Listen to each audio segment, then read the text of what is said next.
Hello there and welcome to Life Beyond Scene, where curiosity gets cozy, strange places become gentle stories, and science takes the quiet route towards sleep. Tonight, we are drifting toward a lake that looks calm from the shore, wide and blue and familiar, the kind of place where families walk with towels over their shoulders, where gulls complain about lunch, and where the evening light sits on the water as if nothing unusual could possibly be hiding below it.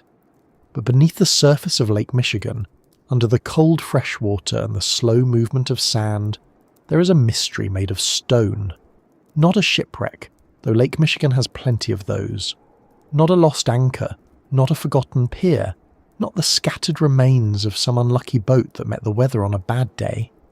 This is something older, quieter, and much harder to explain. In the waters of Grand Traverse Bay, a formation of stones was found about 40 feet below the surface, arranged in a way that made researchers pause.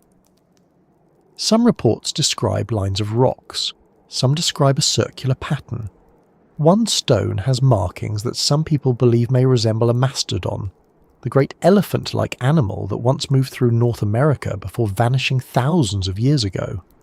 The first widely reported discovery was made in 2007, when underwater archaeologist Mark Holley and others were surveying the bottom of the bay while looking for shipwrecks. And that is where the simple lake becomes a much stranger place. Because stones at the bottom of a lake are not unusual by themselves. Lakes have stones. That is hardly breaking news. If you went to a lake and found no stones at all, that might be the real mystery. But stones arranged in a pattern, sitting beneath water that was not always there, near a possible image of an extinct animal, begin to ask questions in a very soft but persistent way. Who placed them there, if anyone did?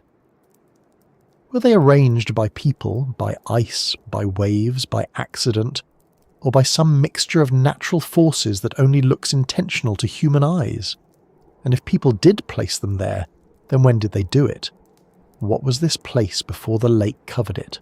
Was it dry land, a hunting ground, a shoreline, a path, a gathering place, or simply a patch of ancient ground that later disappeared beneath the rising water, taking its story with it? Before we go any deeper, let me ask you something gentle. Where are you listening from tonight, and are you near any water? Maybe a lake, a river, a rainy window, or just a glass on the bedside table, sitting there with far less mystery but still doing its best.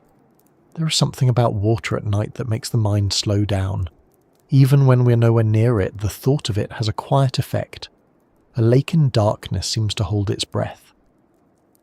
Its surface may look empty, but underneath it is layered with old landscapes, old weather, old silt, old bones, and sometimes old questions that no one has fully answered.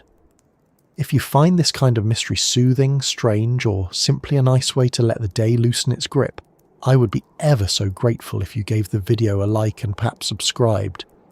It helps this little corner of calm reach others who enjoy science, history, hidden places, and stories that do not shout to be interesting. They simply wait in the dark under 40 feet of water until someone passes over them with sonar and realizes the lake may have been keeping a secret. So settle in, soften your shoulders, and let the noise of the day move somewhere farther away. Tonight, we are not rushing. We are going to follow the mystery carefully, the way a diver follows a rope through dim water, one hand at a time. We will begin with the lake itself, because Lake Michigan is not just a backdrop, it is part of the story. It is the keeper of the stones, the reason they were hidden, and possibly the reason they survived. From the shore, Lake Michigan can feel almost like an inland sea. It stretches so far that the opposite side disappears beyond the curve of the horizon. On windy days, waves roll in with enough force to remind you that fresh water can still behave like an ocean when it feels moody.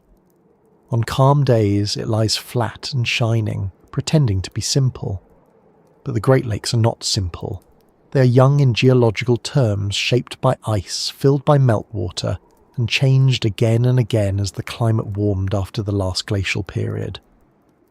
What we call Lake Michigan today is only the latest version of a landscape that has been rewritten many times. Long before modern beaches, harbours, marinas and lakeside towns, the region was touched and reshaped by glaciers. Immense sheets of ice moved across the land, grinding rock, carving basins, pressing down the earth, and leaving behind a terrain that would later fill with water. As the ice retreated, the Great Lakes did not appear all at once in their present form like water poured neatly into a bowl. Their shorelines shifted, their levels rose and fell.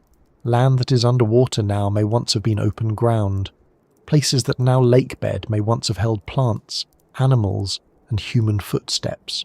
That is the part that makes this story possible. If the stones beneath Grand Traverse Bay are old enough, then they may not have been placed underwater at all. They may have been placed on dry land, or near a much older shoreline before the water rose and covered them. That idea changes the whole feeling of the discovery. Instead of imagining people lowering stones into a cold lake while shivering and making poor life choices, we imagine a very different scene, a landscape without the lake as we know it.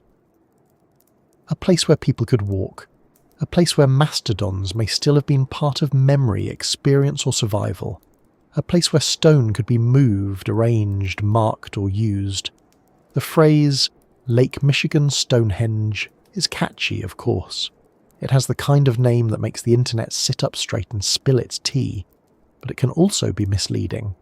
Stonehenge in England is a famous prehistoric monument with standing stones, clear architecture, and centuries of research behind it. The Lake Michigan site is not that. It is not a confirmed American Stonehenge with towering pillars and ancient ceremonies neatly waiting for us to understand them. It is a submerged stone formation that may be natural, may be cultural, and may be something in between. Some experts have urged caution, noting that the supposed mastodon image has not been fully proven as a human-made carving, and that sensational headlines can run much faster than evidence. And caution is not a boring thing. It is part of what makes the mystery better. A good mystery does not need to be exaggerated. It only needs to be looked at carefully. If the stones are natural, that would still tell us something about the lake, the glaciers, and the way human minds search for patterns. If some of the stones were arranged by people, that would open a door into a very old human world now hidden beneath water. And if the marked stone is a real carving, then the story becomes even more remarkable, because it would connect the site to a time when humans and mastodons overlapped in North America, and when the Great Lakes region looked very different from the one we see today. Mastodons were not dinosaurs, despite the way popular imagination sometimes tosses all ancient animals into the same dusty cupboard. They were mammals, relatives of elephants, with long tusks and large bodies built for a cooler world. They lived among forests, wetlands, and open landscapes, browsing on branches and vegetation. To early people in North America, a mastodon would not have been a museum skeleton. It would have been a living animal, enormous and real.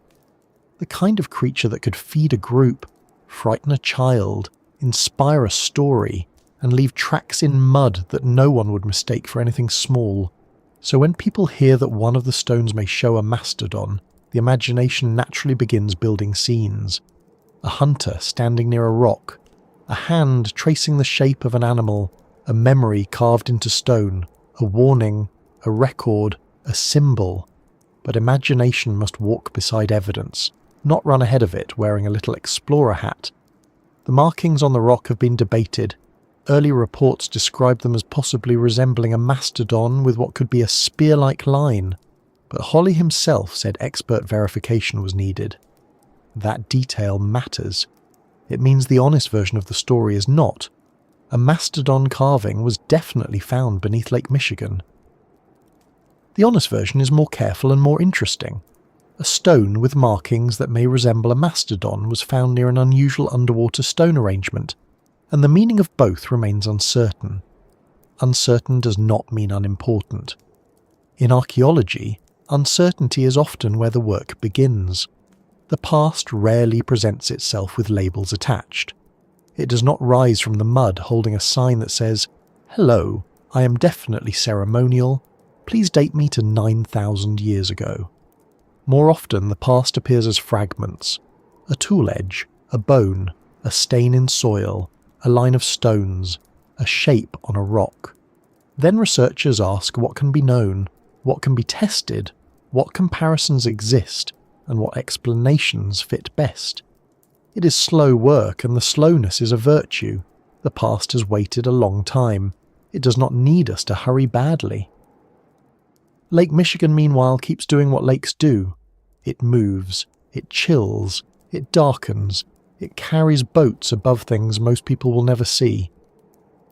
Someone may sail over Grand Traverse Bay on a bright summer morning, watching sunlight scatter across the water, never realizing that far below, in a dim greenish world of sediment and silence, stones sit in patterns that have made archaeologists, divers, writers, and curious night listeners wonder. A fish may pass over them with no opinion at all, which is probably healthy. Fish are not easily impressed by headlines. There is also something quietly humbling about a mystery beneath a familiar place. We often imagine archaeological wonders as distant: desert temples, jungle ruins, mountain tombs, places with dramatic entrances and perhaps a suspicious number of snakes. But some mysteries sit under ordinary water, near vacation towns, beneath boating routes, not far from beaches where people eat sandwiches and complain about sand getting into everything. The hidden past does not always announce itself with grandeur. Sometimes it lies below a lake, waiting for a sonar scan meant for something else. That accidental quality is important too. The researchers were not looking for a prehistoric stone arrangement when they found it. They were searching for shipwrecks. That alone gives the discovery a pleasing twist. They went looking for the remains of more recent human history, the wooden ribs of old vessels, the cargo routes of the 19th and 20th centuries, the stories of storms and sailors. Instead, the lake gave them something that seemed much older. It is a little like opening a drawer for a pair of socks and finding a Roman coin. Confusing, exciting, and slightly inconvenient if you still need socks. Underwater archaeology is already difficult enough when the target is known. Water changes everything. Light fades quickly. Distances become harder to judge. Sediment can hide objects for centuries or expose them at the worst possible time. Cold can preserve, but it can also make work slow and physically demanding. A site beneath 40 feet of water is not impossible to reach, but it is still a world apart from standing in a field with a notebook and a trowel. You cannot simply stroll around, sip tea, and point thoughtfully at rocks. You need equipment, training, weather windows, safety plans, and a good deal of patience. The lake does not care about your research schedule. Sonar becomes one of the most useful tools in that environment. Instead of relying only on what divers can see, researchers can scan the bottom and build images from sound. Sound waves travel through the water, bounce off objects and surfaces, and return information about shape and position. To the untrained eye, sonar images can look strange, ghostly, or frustratingly vague. To trained researchers, they can reveal lines, clusters, depressions, wreckage, and formations that deserve closer inspection. This is how modern technology begins to make the dark floor of a lake readable. Still, sonar is not magic. It does not remove all doubt. A line of stones on a scan may look deliberate, but nature can be surprisingly good at arranging things in ways that irritate certainty. Glaciers can move boulders, ice can push rocks, currents can sort materials, shorelines can shift and leave patterns behind. Humans are also very good at seeing intention where there may be only coincidence. We find faces in clouds, animals in cracks, and deep meaning in toast if breakfast has been strange enough. So the question becomes not just, does this look arranged? But, what evidence shows that it was arranged by people rather than by natural processes? That is where the Lake Michigan site sits, in that careful space between wonder and proof. It should not be dismissed simply because it sounds unusual. Many real discoveries sounded unusual at first. But it should not be inflated into certainty simply because certainty makes better thumbnails. The best version of the story is quieter. It says there are stones beneath the water. Their arrangement has drawn attention. One stone has markings that some interpret as a mastodon. This site may belong to a time when the lakebed was dry or shallower. More research is needed. And somehow, that is enough to keep the mind awake just long enough to think, then calm enough to drift. What makes this mystery especially compelling is the way it connects several different kinds of time. There is geological time, the slow work of ice and water shaping the basin.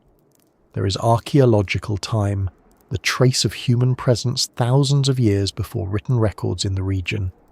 There is animal time, the age of mastodons and changing ecosystems. There is modern time, with sonar screens, press conferences, online articles, cautious experts, excited headlines, and people like us, arriving much later and trying to understand what may have happened before the lake became the lake. But tonight, we will not treat the story like a race toward one answer. We will treat it more like a descent. First the surface, then the cold water, then the lakebed, then the older land beneath the lakebed, then the people and animals who may have crossed it. We will move slowly, because slow is the proper speed for both sleep and archaeology. Too fast, and you miss the small details. Too slow, and someone may start describing sediment layers at a dinner party, which is not always socially recommended, though it does depend on the dinner party. Picture the bay now, not in bright daylight, but in the soft dark of late evening. The water is almost black, with only faint movement near the shore. Boats are tied up. Houses along the coast show warm windows. Somewhere, a dock creaks. Somewhere else, a fish performs a small splash with great confidence. Above the water, everything belongs to the present. Roads, lights, voices, engines, weather forecasts, phones charging on bedside tables. Beneath the water, the timeline changes. Modern noise fades. The lake grows colder. The bottom appears slowly, not as a dramatic ruin, but as stone, silt, shadow, and shape. And there, resting in that dim place, are the stones that made people wonder whether a very old human story had been covered by water and nearly forgotten. Not destroyed, not gone, just hidden. That is a different kind of mystery from a lost city or a sealed tomb. It has no doorway to open, no golden mask, no inscription conveniently explaining itself. It is a mystery made of placement, depth, age, and possibility. It asks us to consider that landscapes change so completely that a place where someone once stood may now be unreachable without a wetsuit.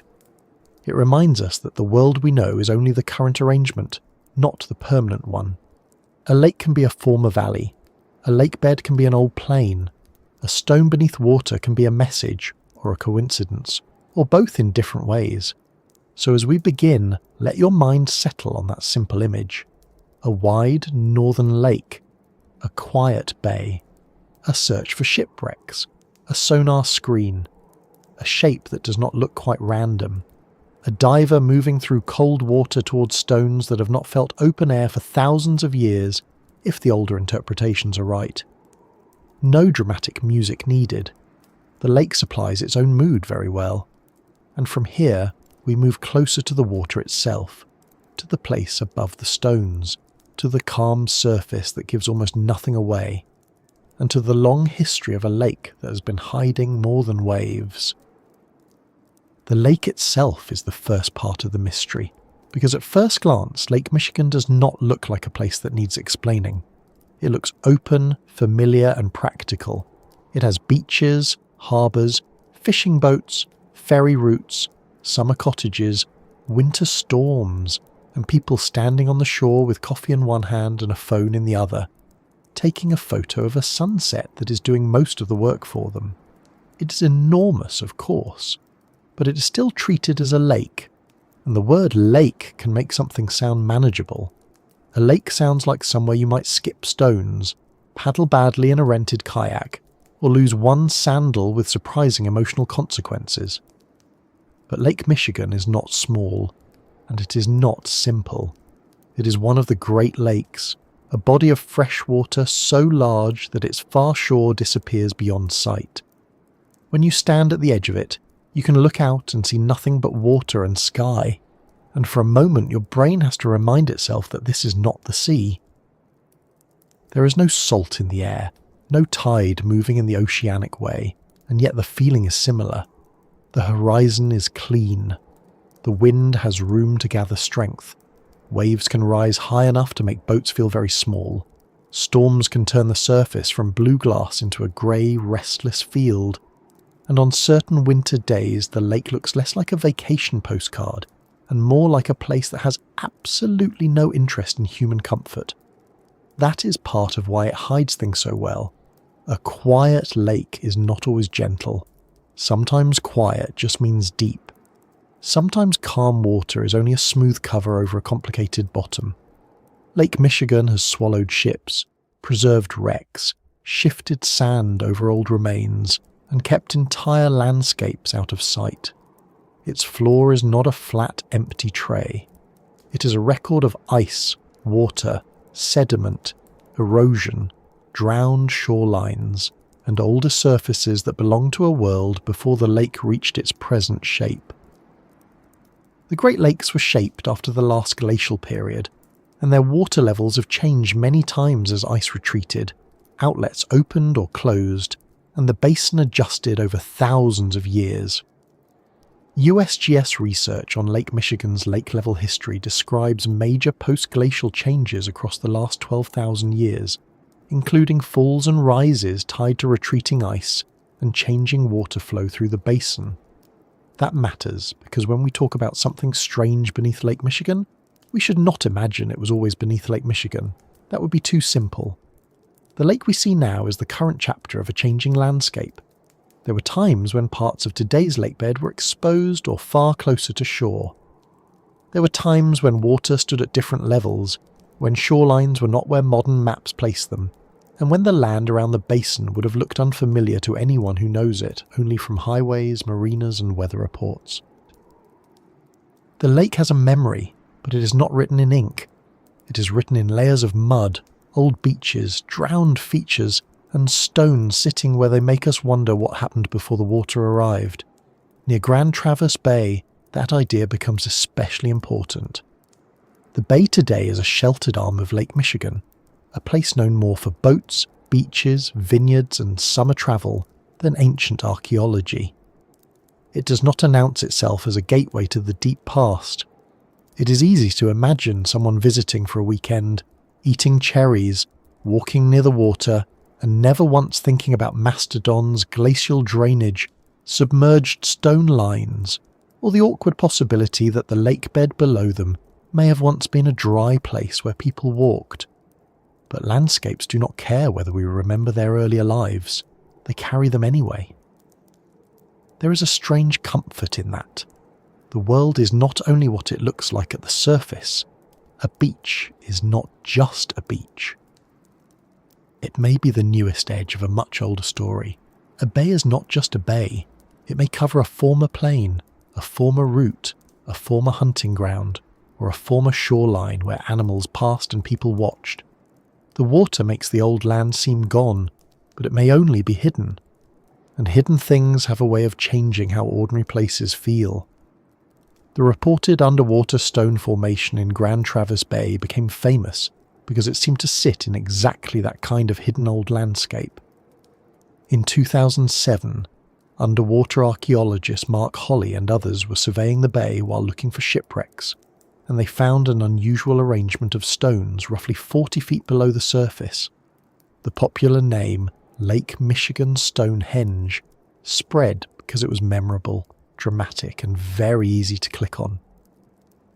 But Holley has pushed back against the name, explaining that the site is not a henge like Stonehenge, and that the stones are much smaller than the huge standing stones people imagine when they hear the comparison. A fact-checking article quotes his description of the Grand Traverse Bay site as a long line of stones more than a mile in length, while stressing that much of the online retelling has become exaggerated. That is useful to remember before we drift too far into the mystery. The lake is strange enough without dressing it in someone else's monument. Stonehenge belongs to England, to Salisbury Plain, to standing stones, and a long archaeological history of its own. The Grand Traverse Bay Formation belongs to a different place, a different environment, and possibly a different purpose.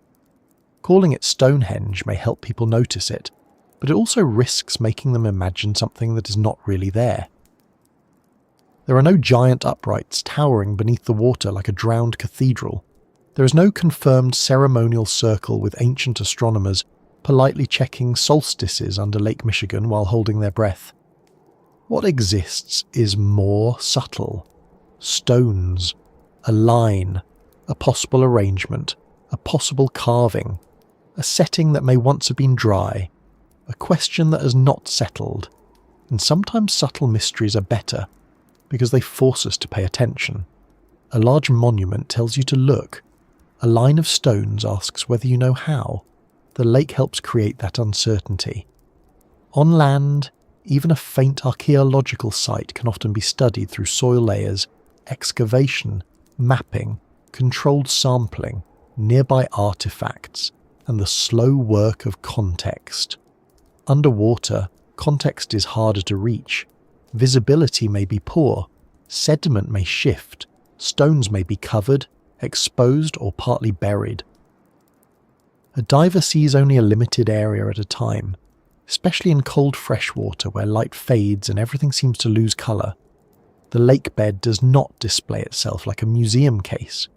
It gives glimpses, a shape here, a shadow there, a rock half settled into the bottom, a line continuing farther than expected.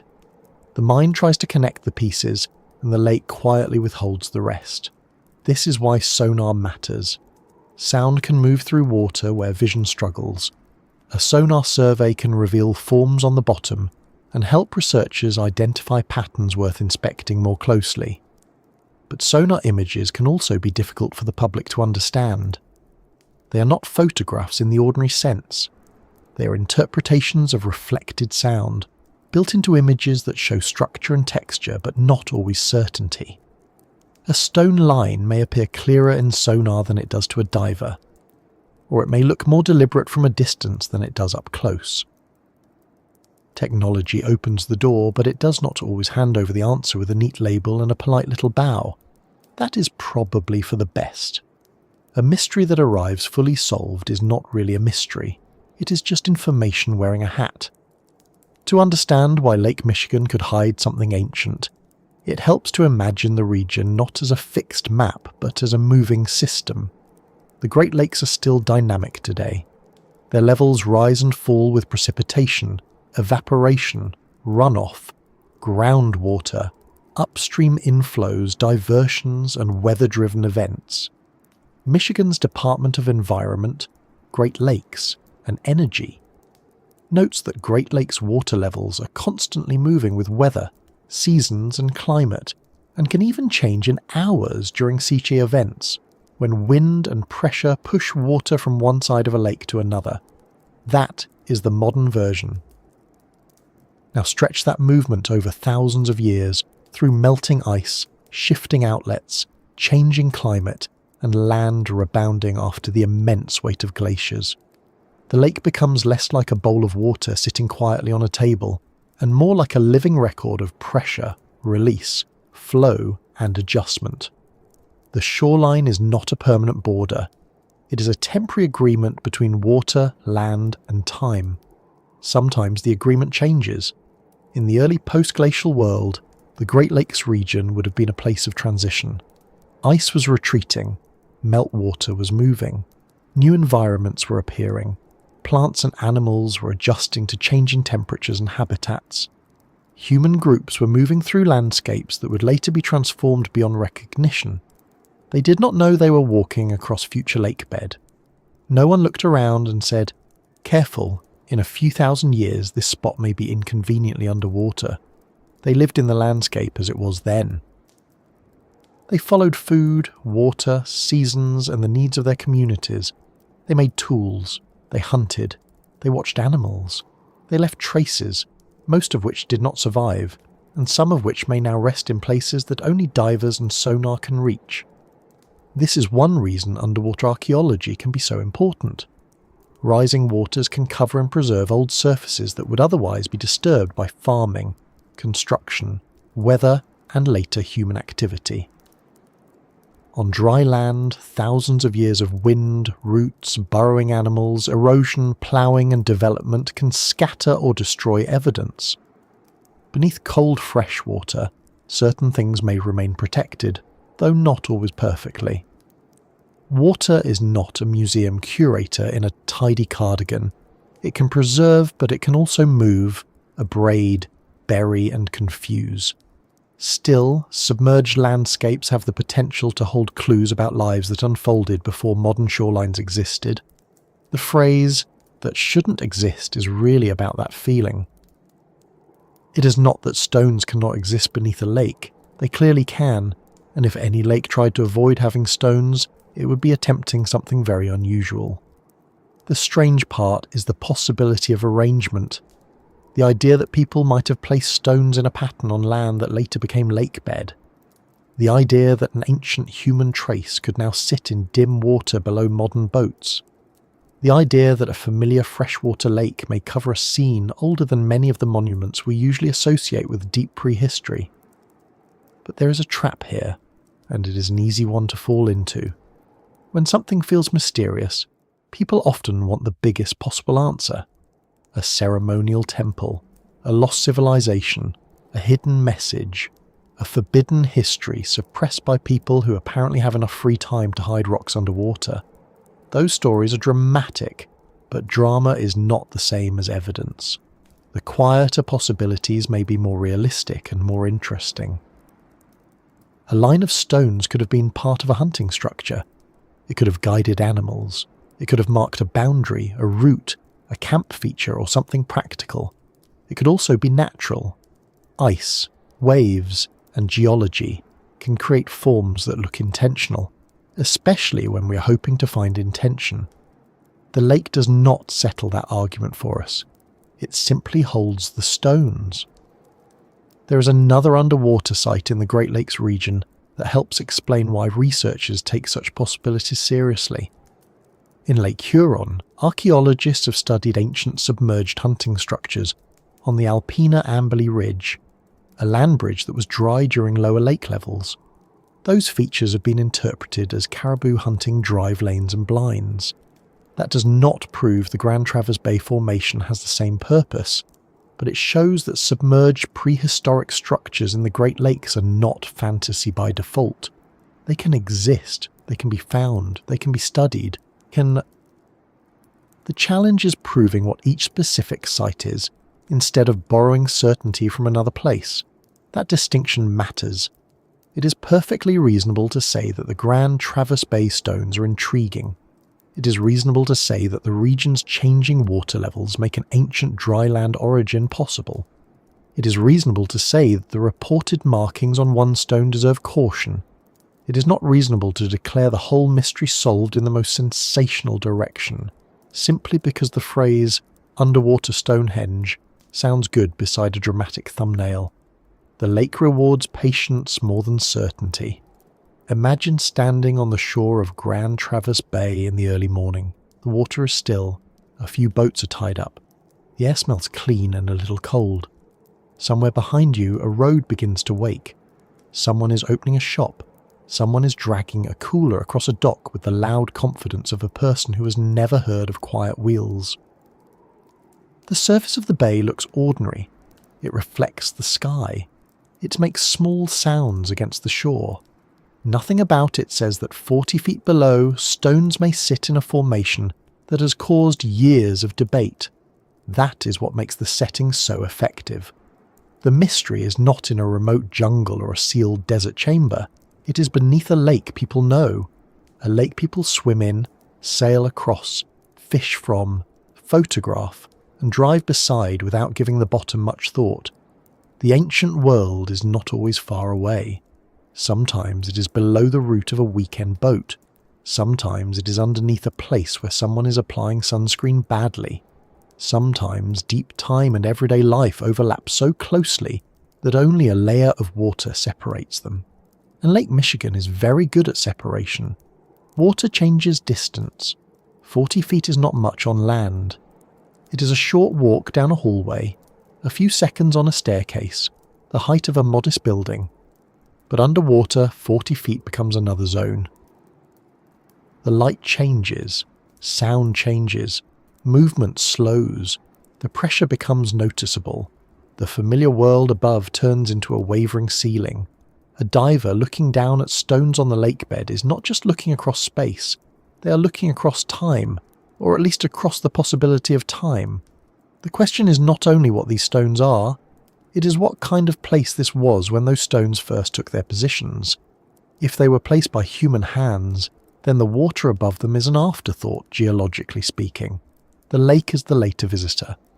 The stones were there first, on a surface that may have known wind, hooves, footsteps, thawing ground, and the changing light of a very different post-glacial world. That is a difficult thought to keep in mind, because we are used to water defining the place. We look at Lake Michigan and assume the lake is the main character. But perhaps, in this part of the story, the lake is also a cover laid over an older stage. The possible mastodon marking adds another layer, though it must be handled carefully.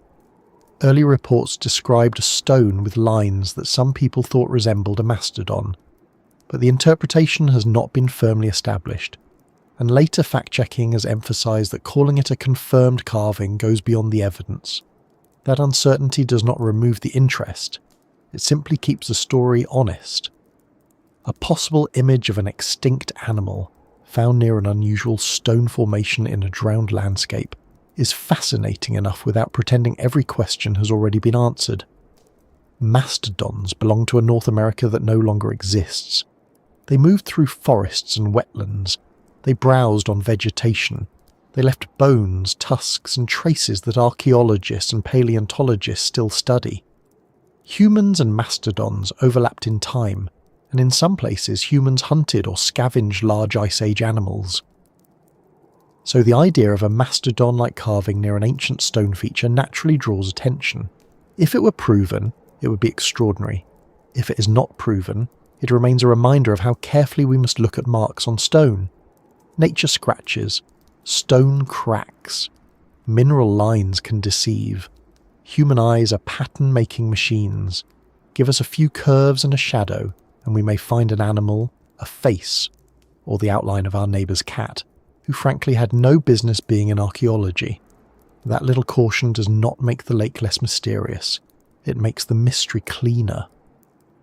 A clean mystery is one that has not been forced into a conclusion. It allows natural explanations to stand beside cultural ones. It allows researchers to test, compare, doubt, and return. It leaves room for the lake to be complicated, and Lake Michigan is certainly complicated. Its bottom holds shipwrecks from the age of commerce and travel. Its basin holds geological records from the end of the Ice Age. Its shores hold modern towns and older indigenous histories. Its water moves through weather patterns, seasonal cycles, and climate pressures.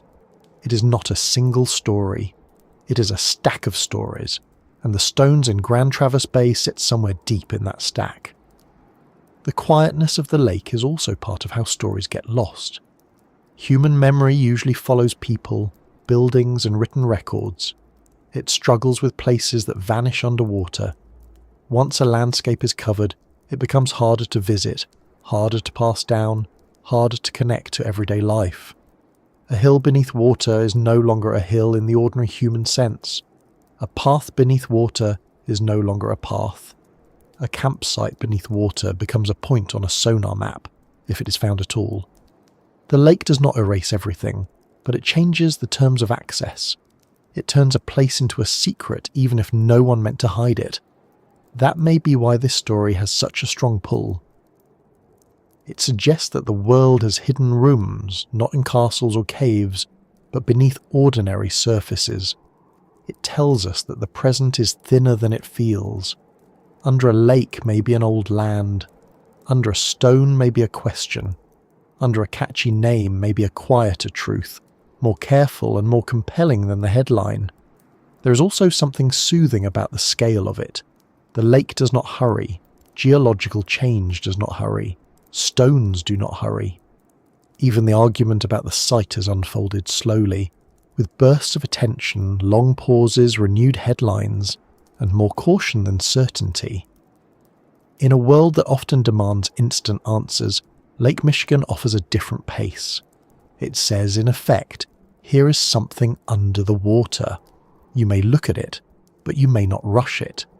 Bring your instruments, bring your skepticism, bring your wonder, and perhaps bring a sweater, because it is probably cold. So the quiet lake hides an ancient secret, or perhaps it hides an ancient question. That distinction matters, but either way, the feeling remains. A wide lake, a calm surface, a drowned landscape, a line of stones, and the possibility that long before beach houses and boat slips, before roads and maps, before the modern shoreline told us where land ends and water begins, someone or something shaped a pattern in stone. Above it, gulls still move across the sky. Waves still fold and unfold. People still pass by with no idea what rests below. And beneath the ordinary surface, the darker water holds its place over the stones, while the story begins to narrow toward the moment when modern searchers, looking not for prehistory but for shipwrecks, noticed something on the lakebed that did not quite behave like background. It began, as many good lake mysteries do, with people looking for something else. That is one of the quiet tricks of discovery. Human beings go out with a plan, a map, an instrument, and a sensible reason for being there, and then the world politely ignores the plan. A botanist searches for one plant and finds a fossil. A farmer digs a well and finds bones. A child turns over a stone and discovers an entire kingdom of damp little creatures who had no idea they were about to become famous for 7 seconds. In Grand Traverse Bay, the search was not for a prehistoric stone line, not for a possible carving, and certainly not for anything that would later be given the dramatic nickname Lake Michigan Stonehenge. The search was for shipwrecks. That made perfect sense. Lake Michigan is an excellent place to look for shipwrecks, because it has been a working lake for a long time. Ships carried lumber, grain, passengers, ore, supplies, and all the ordinary goods that make a region function. They crossed in calm weather, and in weather that made captains regret several life choices at once. They moved between ports, followed trade routes, ran into storms, caught fire, struck shoals, iced over, broke apart, and sometimes vanished into water that was much colder and much less forgiving than it looked from shore. Freshwater can preserve wrecks in remarkable condition, especially when the water is cold and dark. So searching the Great Lakes for lost vessels is not only reasonable, it is one of the most practical ways to study the region's more recent past. So when Mark Holley, an underwater archaeologist connected with Northwestern Michigan College, and his colleagues surveyed the bottom of Grand Traverse Bay in 2007, the goal was to map submerged historic material, including wreck-related targets. Reports from the time say the team came across the unusual stone feature while searching for shipwrecks, and that the notable boulder was found at a depth of about 40 feet. Holley told reporters that the markings looked compelling underwater, but he also said experts needed to verify whether they were truly human-made. That caution is important because it sits right at the centre of the whole story. Imagine the scene without adding too much drama to it.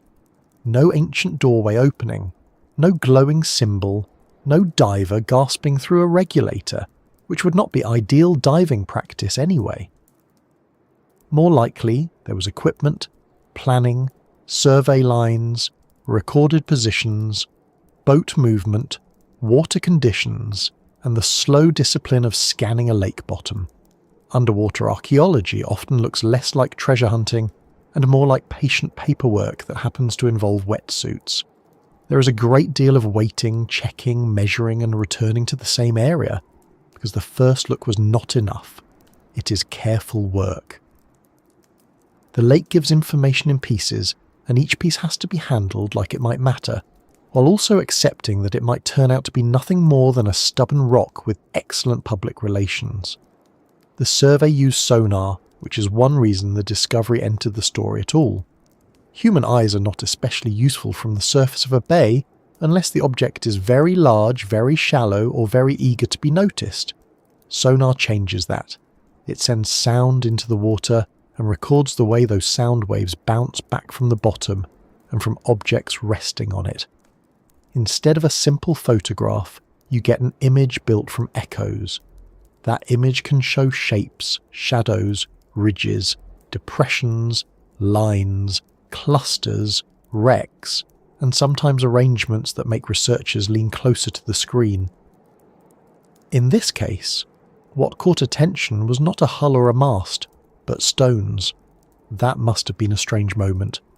When you're looking for wrecks, your mind is tuned to certain forms. Straight edges, timbers, metal pieces, the curve of a hull, the outline of a boat lying broken in silt.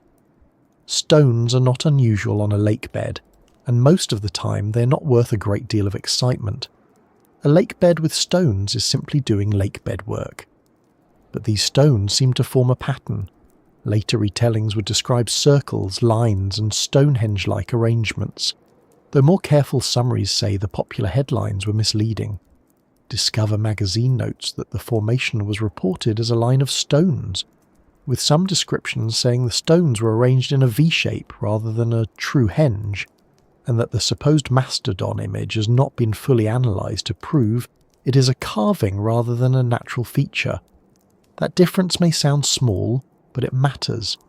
A Stonehenge beneath Lake Michigan sounds like towering monuments standing in underwater gloom, with ancient builders, cosmic alignments, and maybe a soundtrack that takes itself very seriously. A line or V-shaped arrangement of stones sounds quieter, but it is also more believable and more useful. Archaeology does not become less interesting when it becomes more accurate. It becomes more interesting, because then we're dealing with the real shape of the evidence rather than the shape of a headline. Still, even a line of stones can be enough to stop the day from being ordinary. The team had to ask what they were looking at. Were these stones simply placed by nature? Were they glacial erratics left behind by ice? Were they pushed into position by shore ice, currents, or older shoreline processes? Were they part of a natural feature that only looked intentional from one angle? Or had people arranged them long ago when the lakebed was not underwater in the way it is now? None of those questions can be answered by excitement alone. Excitement is good for getting someone to lean over a sonar display and say, "Well, that's odd."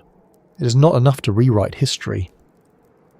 For that, you need context, dating, comparison, repeat observation, and ideally a good deal of evidence that does not vanish the moment someone changes the lighting. The most attention-grabbing object was the boulder with markings. In early reports, divers said the markings resembled a mastodon, an elephant-like animal that once lived in North America, and perhaps even a spear-like line near it. That detail is the reason the story spread far beyond local archaeology circles. A stone arrangement under a lake is already interesting. A possible mastodon image near that arrangement adds a much older feeling. It suggests a connection to the deep past, to the time when large Ice Age mammals were still part of the North American landscape, and when early human groups may have watched, tracked, hunted, scavenged, or simply lived near animals that are now gone. Yet Holly's own reported words were careful. He did not say the matter was settled. He said it needed expert verification. That is the version worth keeping. Because if we turn the possible carving into a confirmed carving too quickly, we lose the real tension of the discovery. The interesting question is not, how amazing is this proven ancient mastodon petroglyph? The interesting question is, what would it take to prove that these marks were made by people? Underwater, that is not easy. Petroglyph specialists may not be divers. Divers may not be petroglyph specialists. Photographs can distort. Water can soften contrast.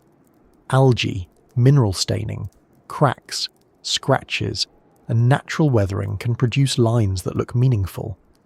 The human eye, especially when it has been told to look for an animal, is very good at completing a picture. This is helpful when recognizing faces and terrible when judging toast, clouds, or faint markings on stone after the internet has already decided what they are. So the discovery arrived with two personalities. One was quiet and scientific. An unusual stone formation was documented underwater during a survey. One stone had markings that deserved more study. The site might be connected to older exposed landscapes in the Great Lakes region. The other personality was loud and headline-friendly. Ancient Stonehenge with mastodon carving found under Lake Michigan. The second version travelled faster, because it had larger shoes and no patience for nuance. But the first version is the one that lets us stay honest. There is something almost funny about that, because the lake itself seems better suited to the quiet version. Grand Traverse Bay does not look like a place trying to become an internet legend. It has its own everyday rhythm. Boats move in and out. The wind changes direction. Water laps against docks. People visit beaches, restaurants and marinas. In summer, the surface may look cheerful enough to make deep prehistory feel like an overreaction. Yet below that surface, the survey equipment picked up something that did not belong neatly in the expected category. Not a wreck, not a pier, not modern debris. Something older looking, something stony, something arranged enough to be annoying. That is often how archaeology begins, with annoyance. A neat explanation fails. An object appears where it should not be. A pattern refuses to behave like background. Researchers are not supposed to become too attached to the strangest answer, but they are supposed to notice when the ordinary answer needs checking. The Grand Traverse Bay stones did exactly that. They created a pause, and a pause in research can be the doorway to years of debate. The depth of the site adds to the feeling. 40 feet is close enough to be reachable by trained divers, but deep enough to belong to a different world. From a boat above, that distance is invisible. The water hides it completely. If you dropped a line down, it would sink past shifting light, colder layers, suspended particles, and fish going about their business with no respect for archaeology. At the bottom, the stones would not look theatrical. They would sit in the dimness, partly surrounded by sediment, perhaps ordinary at first glance. The mystery would not leap out. It would require someone to notice relationships between objects, distances, alignments, shapes, and context. That is a very different experience from finding a monument on land. On land, a stone circle announces itself to the horizon. It has presence. You can walk around it, see how the stones relate to the sky, look for entrances, pathways, tool marks, and nearby features. Underwater, even a deliberate feature becomes quieter. The environment muffles it. Visibility limits it. Sediment edits it. The site does not tell its story all at once.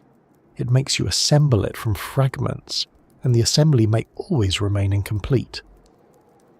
There were also reasons not to publicize everything. Reports and later discussions have said the exact location has not been broadly shared, partly to protect the site and avoid unnecessary disturbance. That is not unusual with sensitive archaeological locations. Once a site becomes famous, curiosity can become a problem.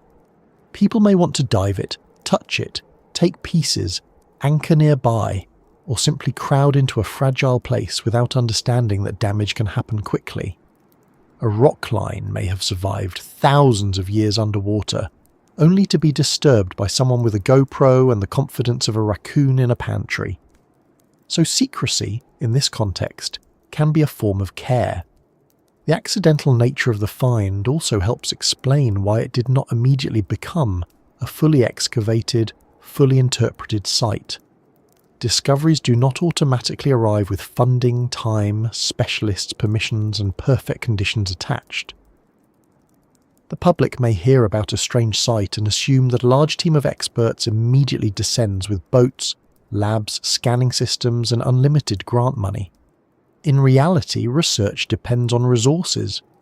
Underwater research is expensive and logistically demanding. Weather matters, equipment matters, institutional support matters. Even when a site is intriguing, the work required to study it properly can be slow, limited, and interrupted by practical life, which has a rude habit of continuing even when ancient mysteries would prefer centre stage. This may be why the story has resurfaced again and again over the years, often in waves of online attention. Someone finds the old reports. Someone writes a new article. The phrase, "underwater Stonehenge," begins circulating again. Social media adds certainty. Images get reused, sometimes inaccurately, and the mystery becomes both more famous and less clear. Lead Stories, in a fact check on the subject, quoted Holly saying that the site often gains new media attention, and that much of the information circulating about it is incorrect. He stressed that it is not a megalithic henge like Stonehenge, and described the site as a long line of stones over a mile in length. That is a lovely reminder of how a real mystery can get buried twice, first underwater, then under exaggeration. The exaggeration is understandable, even if it is unhelpful. People want ancient stories to be large. A hidden monument under a great lake sounds wonderful. It feels like a doorway into a forgotten world. But a long line of stones may be more meaningful than a fake Stonehenge, precisely because it may belong to the practical life of ancient people, rather than to our modern appetite for spectacle. If the stones were arranged by people, perhaps they were not a temple. Perhaps they were a tool, a marker, a hunting aid, a boundary, a route. Something useful, ordinary, and deeply human. Ancient people did not spend every afternoon building mysterious monuments for future documentaries. Sometimes they solved problems, they moved through landscapes, they adapted, they built what they needed with the materials around them. A simple stone line in the right place could matter very much. And yet the possibility of a natural origin must remain beside it. Glaciers are not tidy, but they are powerful. Shorelines can organize stones in surprising ways. Ice shove can push rocks into ridges. Currents can sort materials by size and weight. A long line of stones could be an old shoreline feature, a glacial deposit, or something else created without human hands. Nature does not always look random. Sometimes it creates patterns so convincing that our pattern-hungry minds begin writing human intention onto them. Anyone who has seen a face in a cliff or a dragon in a cloud knows that the brain is an enthusiastic collaborator. Not always a reliable one, but enthusiastic. So the discovery beneath the waves sits between two kinds of humility. One humility says ancient people were capable, observant, skilled, and present in landscapes that are now underwater, so we should not dismiss a human-made feature just because it seems surprising. The other humility says nature is powerful, complex, and perfectly capable of fooling us, so we should not declare a human-made feature just because it seems exciting. The lake asks for both forms of humility at once, which is a little inconvenient but good for the soul. There is also a practical image worth holding on to. A boat moving across Grand Traverse Bay, equipment scanning below, researchers expecting wreckage, and then an unusual pattern appearing. Not a final answer, not proof of a lost civilization. A pattern, a question, a reason to look again. That is how many discoveries first enter the world. Not as certainty, but as a raised eyebrow. The first people to see the sonar data may have had that careful mixture of excitement and restraint that researchers know well. You feel the possibility, but you do not want to say too much too soon. The lakebed has given you something odd. Now the work begins. You check positions. You return if possible. You compare.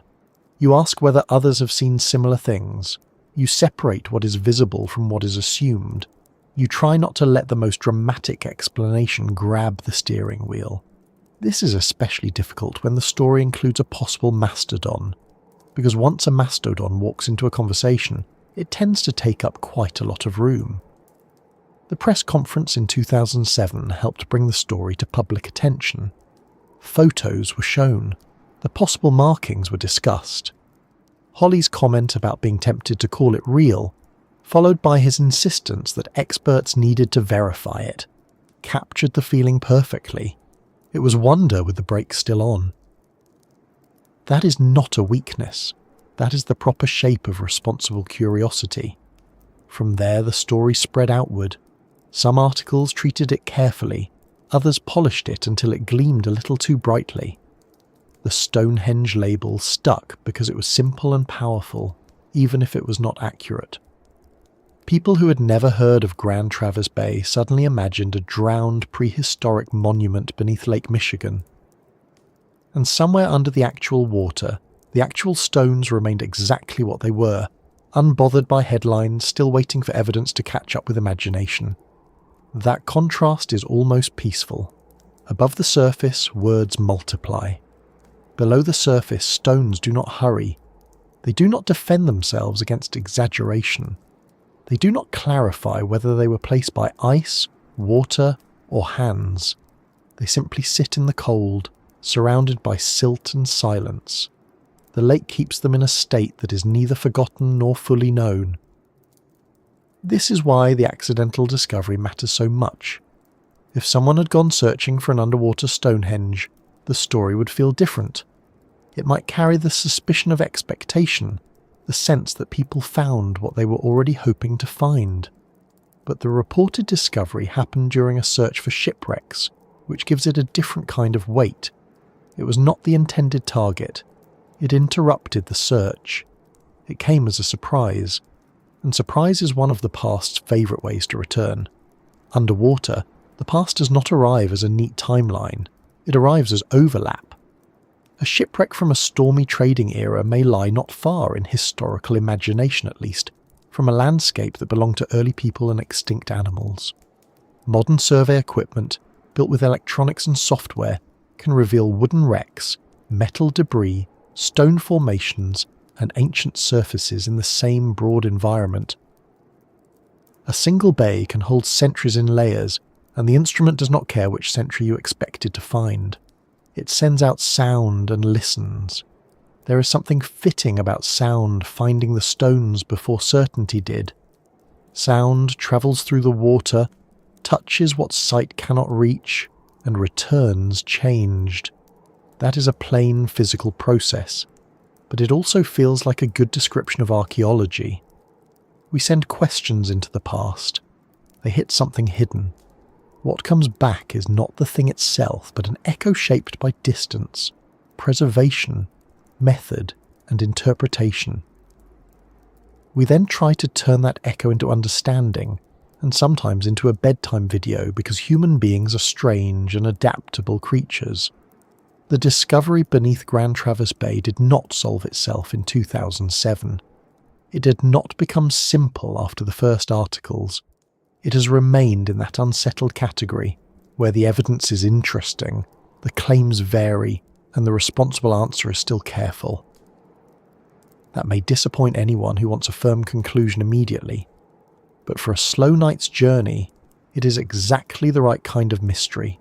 Not empty, not proven beyond doubt, not nonsense, not settled. A real place, with real stones, real reports, real caution, and a great deal of room for patient thought. And patience is what the lake has been practicing all along.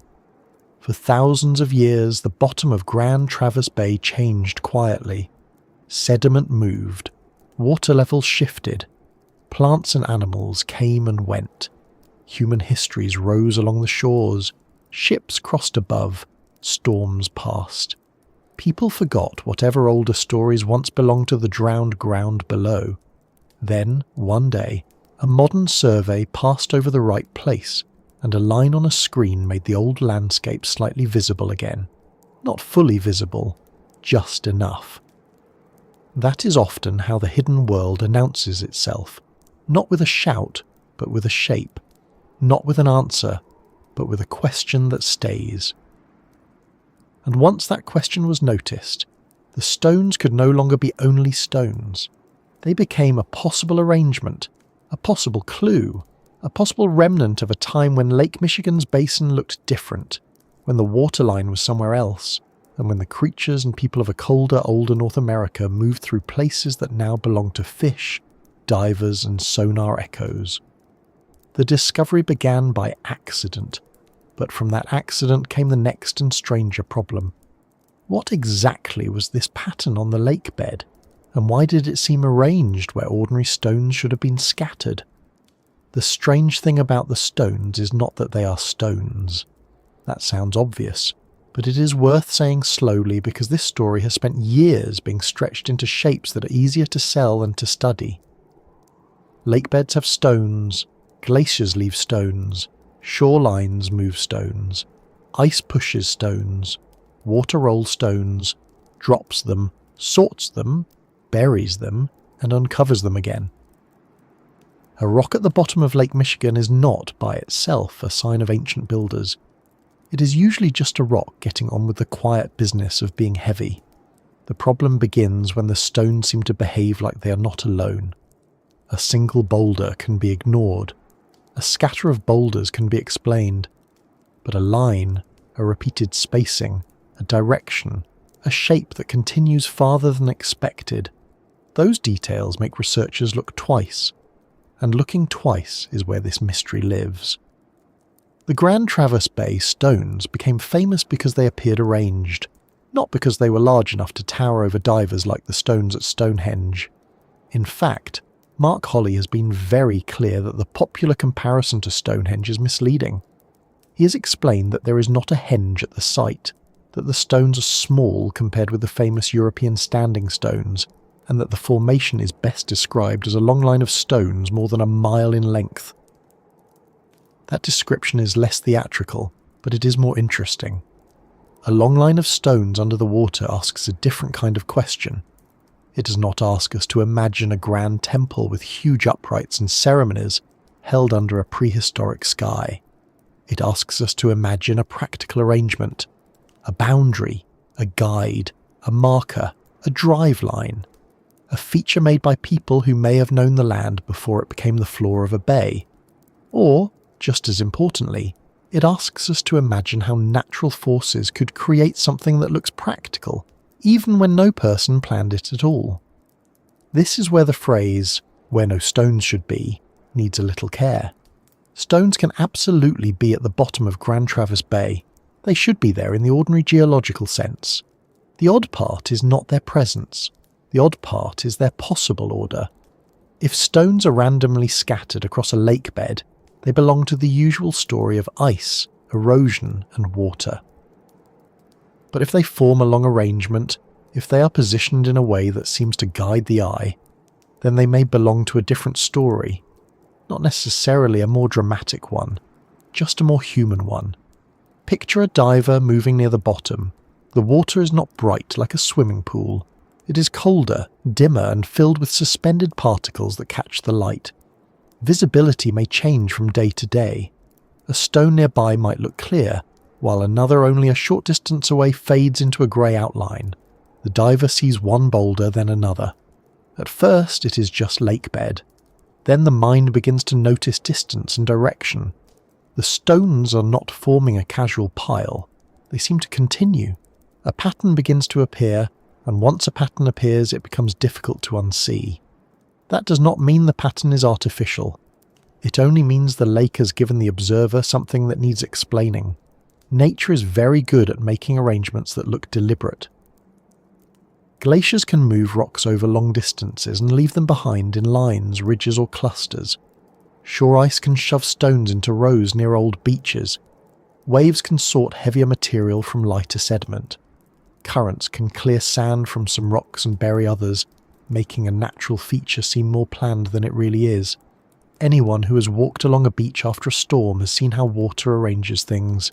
Shells collect in bands, driftwood gathers in lines, pebbles form curves along the edge of waves. No one had to sit down with a clipboard and organise them. The water did it while behaving like water, which is to say with no concern for how confusing it might be later. But humans arrange stones too. We always have. Stones are useful because they stay put, at least most of the time. They can mark places, support structures, guide movement, weigh things down, form hearths, shape fish weirs, build walls, create cairns, and help control how animals move across a landscape. A stone line does not need to be monumental to be meaningful. It does not need to reach toward the sky. It only needs to serve a purpose for the people who made it. That possibility is one reason the Grand Traverse Bay site is so compelling. Holly has compared its research potential to broadly similar submerged stone structures studied in Lake Huron by Dr. John O'Shea, where archaeologists have investigated prehistoric features interpreted as hunting structures, possibly used to guide caribou. Holly has suggested that the Grand Traverse Bay stones may have served a similar function, while also noting that research on the Lake Michigan site has been limited. That comparison does not prove what the Lake Michigan stones are. It does something more careful. It shows that an ancient submerged stone feature in the Great Lakes region is not automatically impossible. This matters because the first reaction to a story like this can swing too far in either direction. Some people hear underwater Stonehenge and instantly accept the most dramatic version. Others hear the same phrase and instantly dismiss the entire thing as nonsense. Both reactions move too quickly. The better response is slower. It says, similar things have been studied elsewhere. This site deserves attention. The evidence must be handled carefully. The lake may be holding something important, but it has not given away the full explanation. The possible shape of the arrangement has also been described differently in public reports, which adds to the confusion. Some articles mention a V-shaped arrangement rather than a true circle, and Discover magazine has stressed that the sensational headlines are misleading because the site is not a henge. The stones are small, and the possible mastodon image has not been fully analysed to confirm whether it is a carving or a natural feature. So the picture we should carry is not a neat underwater Stonehenge. It is not a circle of giant stones with ancient astronomers waiting patiently beneath the waves. It is a submerged stone arrangement, described by the researcher associated with the discovery as a long line, with claims and retellings around it that have often grown larger than the evidence. That may sound like it removes the magic, but it does not. It removes the clutter. The real site, stripped of exaggeration, is still strange enough. A line of stones more than a mile long is not a small thing to think about. On land, a mile is a length you feel in your legs. It is a walk that takes time. It moves you from one place to another. Underwater, that same distance becomes harder to imagine. The line is not visible all at once. A diver cannot simply stand back and see it as a whole. Sonar can show broader patterns, but a human body moving through water experiences the line in parts. One stone, a gap, another stone, more lakebed, another stone still. The arrangement becomes a sequence, and the sequence becomes the mystery. If people made it, they were not making something for a diver. They were making it for a dry landscape, or at least a very different water level, assuming the older interpretation is right. They were working in a place where the stones could be seen and used. The lakebed was not a lakebed to them. It may have been ground underfoot. It may have been a route used by animals. It may have been a place where wind moved through low vegetation, where people watched herds or waited near paths animals preferred. The stones would not have seemed strange there. They would have been part of a working landscape. That is one of the most important shifts in this story. We should not imagine ancient people building an underwater monument. That is the wrong picture, and also a very damp way to spend a workday. If the stones were placed by people, they were probably placed when the area was exposed or when water levels were different. The lake came later. Water covered the evidence, preserved some of it, altered some of it, and made all of it harder to read. This is why the stones feel like they should not exist. They sit in a modern setting that does not match the possible original one. A feature that may have made sense on dry land now lies beneath a bay. It is like finding a fence under the sea or a campfire beneath a harbour. The object does not only ask what it is, it asks what happened to the world around it. The Great Lakes have changed a great deal since the end of the last glacial period. Water levels shifted as ice retreated. outlets changed and the basins adjusted. That long environmental history is what makes submerged ancient landscapes possible in the region. The present shoreline is not a permanent border drawn once and kept forever. It is simply the current position of water at this stage in a much longer process. When we remember that, the stones begin to feel less impossible, but more significant. They are not misplaced in nature. They may be misplaced in our modern expectations. Still, there is another practical problem. How would anyone prove that people arranged them? A stone line by itself is suggestive, not conclusive. Archaeologists would look for patterns that are unlikely to be natural. They would ask whether the stones are similar in size or deliberately selected. They would check whether the line follows a useful route. They would search for associated artifacts, tool marks, organic remains, buried surfaces, or other features nearby. They would compare the arrangement with known hunting structures, shoreline features, and glacial deposits.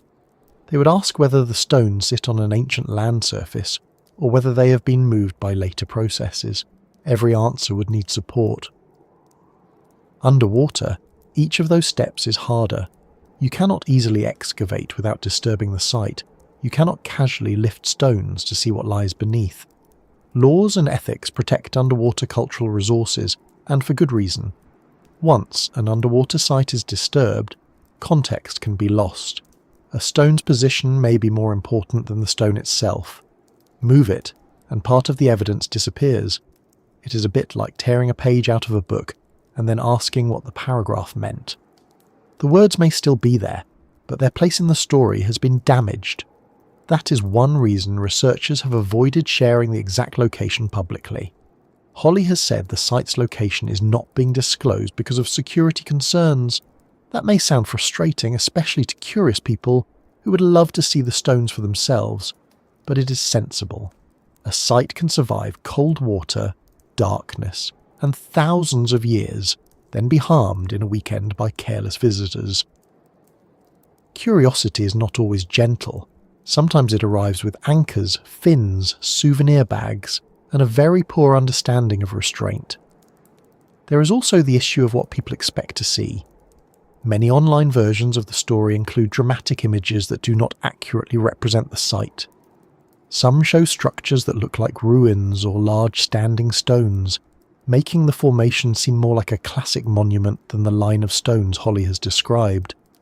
This can create disappointment when the real feature is quieter, but quiet evidence is still evidence.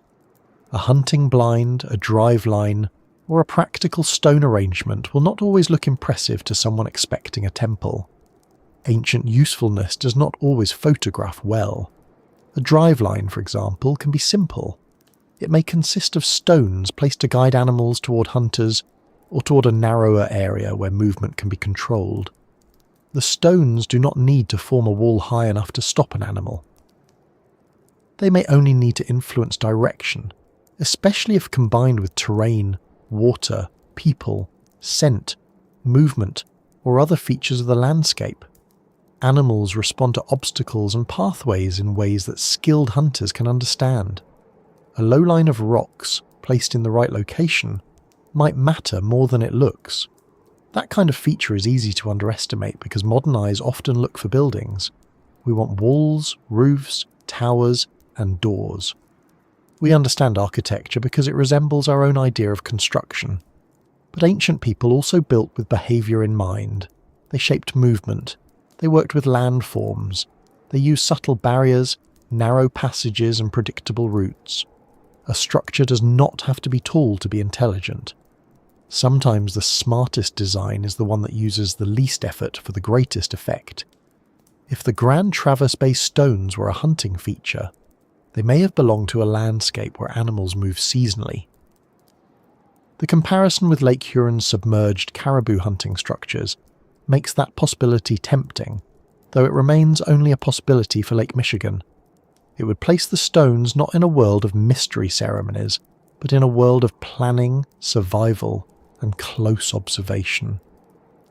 People would have known how animals moved. They would have known where land narrowed, where water stood, where herds passed, and where stone could help shape a hunt. That version is less flashy than an underwater temple, but it may bring us closer to real human life. At the same time, natural explanations must stay on the table. That is not an insult to the site. It is how evidence is treated properly. A long stone line may have been created by ice shove along an old shoreline, by glacial deposition, or by the sorting action of waves before the area was fully submerged. In a post-glacial landscape, stones can end up in surprising arrangements without any human plan. The question is not whether the arrangement looks interesting. The question is whether natural processes can reasonably account for it. If they can, the human explanation becomes weaker. If they cannot, the human explanation becomes stronger. The difficulty is that the lake has had thousands of years to complicate the answer. Sediment can bury some stones and expose others. Zebra mussels and other organisms can cover surfaces and make details harder to inspect. Storms can shift material. Human activity can add debris or disturb the bottom. Even the act of studying the site must be managed carefully. The stones are not sitting in a sealed display case. They are in a living lake, and the lake is not finished with them. The word arranged is doing a lot of work here. It sounds simple, but it contains the entire argument. Arranged by whom? Arranged by what? Arranged once, or rearranged over time? Arranged intentionally, or arranged by a natural process that creates order without purpose? In everyday life, we often know the difference because context tells us. A row of chairs in a room was probably placed by people. A row of stones on a beach might have been placed by waves. A row of stones under a lake that was once dry land is harder. The context has changed, so the judgment becomes less certain. This is why the Lake Michigan stones are not just a puzzle about objects. They are a puzzle about interpretation. Human beings are pattern-seeking animals. That skill helps us survive, learn, read faces, track movement, and understand the world. It also makes us vulnerable to false patterns. We see intention in random marks. We see design in coincidence. We sometimes see a prehistoric monument, because the phrase sounds better than interesting but unresolved stone alignment. The brain prefers a completed story. Archaeology often has to slow the brain down and say, not yet. But the opposite mistake is also possible. We can become so cautious that we miss real traces of people because they are subtle. Ancient structures are not always dramatic. Many real archaeological features would look unimpressive to someone expecting a movie scene. A small stone, placed deliberately, may be important because of where it sits in relation to other stones. A line, faint and low, may be a structure if it shaped human activity. The past does not become less real because it is difficult to photograph. That balance is the heart of this section of the story. The stones should not be dismissed, and they should not be inflated. They should be studied. They should be protected. They should be described accurately. A long line of stones beneath Grand Traverse Bay, possibly part of an ancient human-made feature, is a remarkable enough statement without turning it into a submerged copy of Stonehenge. In fact, the real statement may be better, because it belongs to this place rather than borrowing importance from another. There is something very grounded about stones. They do not speak, but they hold position. They resist quick explanation. They force people to deal with placement, weight, distance, and context.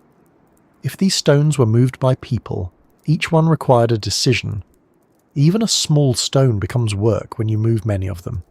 Someone would have chosen where to place it. Someone would have understood the purpose. The line would have existed in relation to the land around it. It would have meant something practical to the people using it, even if that meaning was never meant to survive as a message to us. If the stones were moved by nature, they still tell a story. They tell us about ice, water, and the old shape of the lake basin. They show how natural processes can create order that resembles intention. They remind us that geology is not random clutter. It has patterns, causes, and history. Even in that version, the site is not meaningless. It simply belongs to a different field of explanation. Either way, the stones sit at the meeting point between human history and natural history. That is why they feel so difficult to classify. Archaeologists look at them and wonder about people. Geologists look at them and wonder about ice and shoreline processes. The public looks at them and thinks of Stonehenge, mastodons, lost worlds, and possibly a documentary narrator speaking very softly over slow underwater footage. Everyone brings a different set of expectations to the same stones. The lake itself brings none. It covers them evenly. There is a useful humility in remembering that the stones do not know they are mysterious. The mystery is ours. The stones are not trying to hide. They are not trying to reveal. They are simply in place. The work of meaning belongs to the people above the water, using sonar, diving gear, comparison sites, careful language, and sometimes a little too much enthusiasm. The stones are the evidence, but the interpretation is a human act. The phrase, "where no stone should be," can therefore be understood in a more precise way. They are not in a place where geology forbids stones. They are in a place where a possible human arrangement seems out of step with the modern lake. They are underwater now, but if they were placed by people, they belong to land then. Their strangeness comes from a changed landscape. The stones may be exactly where they were meant to be. It is the lake that moved over them. That thought brings the whole scene into focus. The modern bay lies above. Boats pass. Waves move. People look across the water and see a present-day lake. Beneath it, the stones may mark an older surface, one that carried a different set of roots, animals, and human choices. The lake did not erase that surface completely. It covered it. It made it quiet. It turned a possible human feature into an underwater question.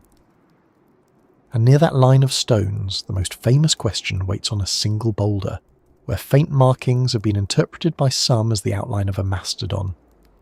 That stone is the detail that turned an unusual underwater formation into a much larger public mystery. It is also the detail that requires the most caution, because a possible carving is not the same as a confirmed one, and the difference matters. So before we decide what the stones might have been used for, we need to move closer to that marked boulder, to the animal people think they see on it, and to the ancient world that mastodons once shared with humans. The marked boulder is the part of the story that makes the whole lake feel older. A line of stones under Grand Traverse Bay is already strange enough to hold attention, especially when the line may be more than a mile long and sits beneath water that was not always there. But one stone in that reported formation has carried most of the public fascination, because early divers said its markings resembled a mastodon, an extinct elephant-like animal that once lived across North America. The original 2007 reporting described the object carefully, not as a proven ancient carving, but as a granite boulder with markings that looked like a mastodon to the divers who saw it, possibly with a spear-like line near the animal's shape. Mark Holley said at the time that underwater, the image was tempting to accept as real, but he also said experts still needed to verify it. That sentence is the one to keep close. It is tempting. It needs verification. Those two ideas sit beside each other like two stones on the lakebed. One gives the story its wonder, the other keeps it from floating away. Because a mastodon image, if confirmed, would not be a small detail. It would change the emotional weight of the site. It would mean that someone long ago looked at one of the largest animals in their world and chose to mark its shape on stone. It would mean the boulder was not only part of an arrangement, not only a possible feature of a drowned landscape, but also a surface where memory, observation, and maybe hunting knowledge were made visible. A rock line could be practical. A carving could be personal. It could be a record, a sign, a teaching image, a warning, a story, or something we would not fully understand even if we stood beside the person who made it. But that is only if it is a carving. So let us move slowly. Imagine the boulder resting in dim green-grey water. It is not sitting in a gallery under perfect lighting. It is not dry, cleaned, measured, and arranged under museum lamps with a little label beside it. It is underwater, where light bends, particles drift, surfaces are softened by growth and mineral staining, and a diver's view changes with every movement. A line on stone might be a groove, it might be a scratch, it might be a crack, it might be a natural seam, it might be a mark made by another stone long ago, it might be something left by human hands. The difficulty is that the eye wants the answer before the evidence is finished. The human brain is very good at finding shapes. It finds faces in clouds, animals in shadows, figures in wood grain, and occasionally a judgmental expression in a bathroom tile at 3 a.m. This ability is useful. It helps us recognize danger, read expressions, and understand patterns quickly. But it can also mislead us. When someone says, "This looks like a mastodon," the mind begins to complete the animal. A curve becomes a back, a line becomes a trunk, a short mark becomes a tusk, another line becomes a spear. Soon we are no longer looking only at marks, we are looking at a picture our mind has helped assemble. That does not mean the markings are natural, it means we have to be careful. A true petroglyph, a carving or pecked image on stone, can often be studied by looking at how the marks were made. Specialists examine the edges of lines, the depth and shape of grooves, weathering patterns, tool traces, patina, mineral deposits, and whether the marked surface differs from surrounding natural cracks. They compare it with known rock art traditions, nearby archaeological evidence, and the surface history of the stone. Underwater, this becomes more complicated. The person best trained to study a petroglyph may not be trained to dive. The person who can reach the stone may not be the best specialist for the markings. Photographs may not show enough. Removing the stone would damage context and may not be legally or ethically acceptable. So the object remains difficult, not because people are ignoring it, but because the right kind of certainty is hard to earn. Holly has also written that much of what circulates online about the site is incorrect, and that the location is not being disclosed because of security concerns. He describes the Grand Traverse Bay site not as a megalith like Stonehenge, but as a long line of stones, and he notes that limited funding has slowed progress on research. That matters here because the mastodon boulder has often been pulled into exaggerated stories. In some retellings, it becomes a confirmed carving. In others, it becomes proof of a grand ancient monument. In others, it is described with a confidence that the original researchers themselves did not use. A careful story can become a loud one very quickly, especially online, where nuance often puts on its slippers and leaves the room. Still, the possible mastodon shape keeps drawing attention, because mastodons belong to a very old North America. The American mastodon, Mammoth americanum, was not a mammoth, though the two are often mixed together in the popular imagination. They were both large, extinct relatives within the broader elephant family group, but mastodons were adapted more for browsing in woodlands, feeding on leaves and twigs with teeth shaped for that kind of diet. The National Park Service describes American mastodons as living from the mid-Pliocene to the end of the Pleistocene, with fossils found across North and Central America, and notes that they stood about 3 meters, or nearly 10 feet at the shoulder. That is a very large animal to meet in a forest. Not movie monster large, not dinosaur large, but large enough that a person standing nearby would understand the scale immediately. A mastodon would have been a living force in the landscape. Heavy feet, long tusks, a body shaped by cold woodlands and wetlands, a slow-moving presence that could still become dangerous very quickly. To early people, it would not have been a symbol from a textbook. It would have been meat, risk, or work, memory, and possibly story all at once. There is evidence that humans interacted with mastodons in North America. A well-known Nature paper by Daniel Fisher reported evidence for mastodon butchery in southern Michigan, including cut marks, bone breakage, burned bone, and bone tools, suggesting direct human use of mastodon remains in the region. That does not prove anything about the Grand Traverse Bay boulder. but it makes the idea of humans knowing mastodons in this broad part of the continent entirely reasonable. People and mastodons were not separated into different worlds. For a time, their worlds overlapped, and that overlap is the reason the possible image matters. If the markings were made by people, then the boulder would be more than a strange rock. It would be a rare human response to an animal that disappeared thousands of years ago. It would show that someone remembered the animal strongly enough to cut, peck, scratch or mark its outline onto stone. Perhaps they had seen one. Perhaps they had hunted one. Perhaps the image belonged to a story told around a fire, or to a practical memory of where animals moved, or to a teaching tradition about dangerous prey. We do not know. The past is not generous with explanations, but it is possible to imagine the scene carefully without pretending to know it. There is no need for a grand ceremony, no need for chanting figures beneath a dramatic moon, no need for a lost priesthood of the bay, no need for anyone wearing a robe unless the weather was truly confusing. A person could make an image for many reasons. They might mark an animal because it mattered to survival. They might mark it because a hunt had happened nearby. They might mark it because young people needed to recognize the creature. They might mark it because memory has always wanted somewhere to live outside the body. Stone is a good place for that. It lasts longer than skin, wood, voice, and most practical household arrangements involving snacks.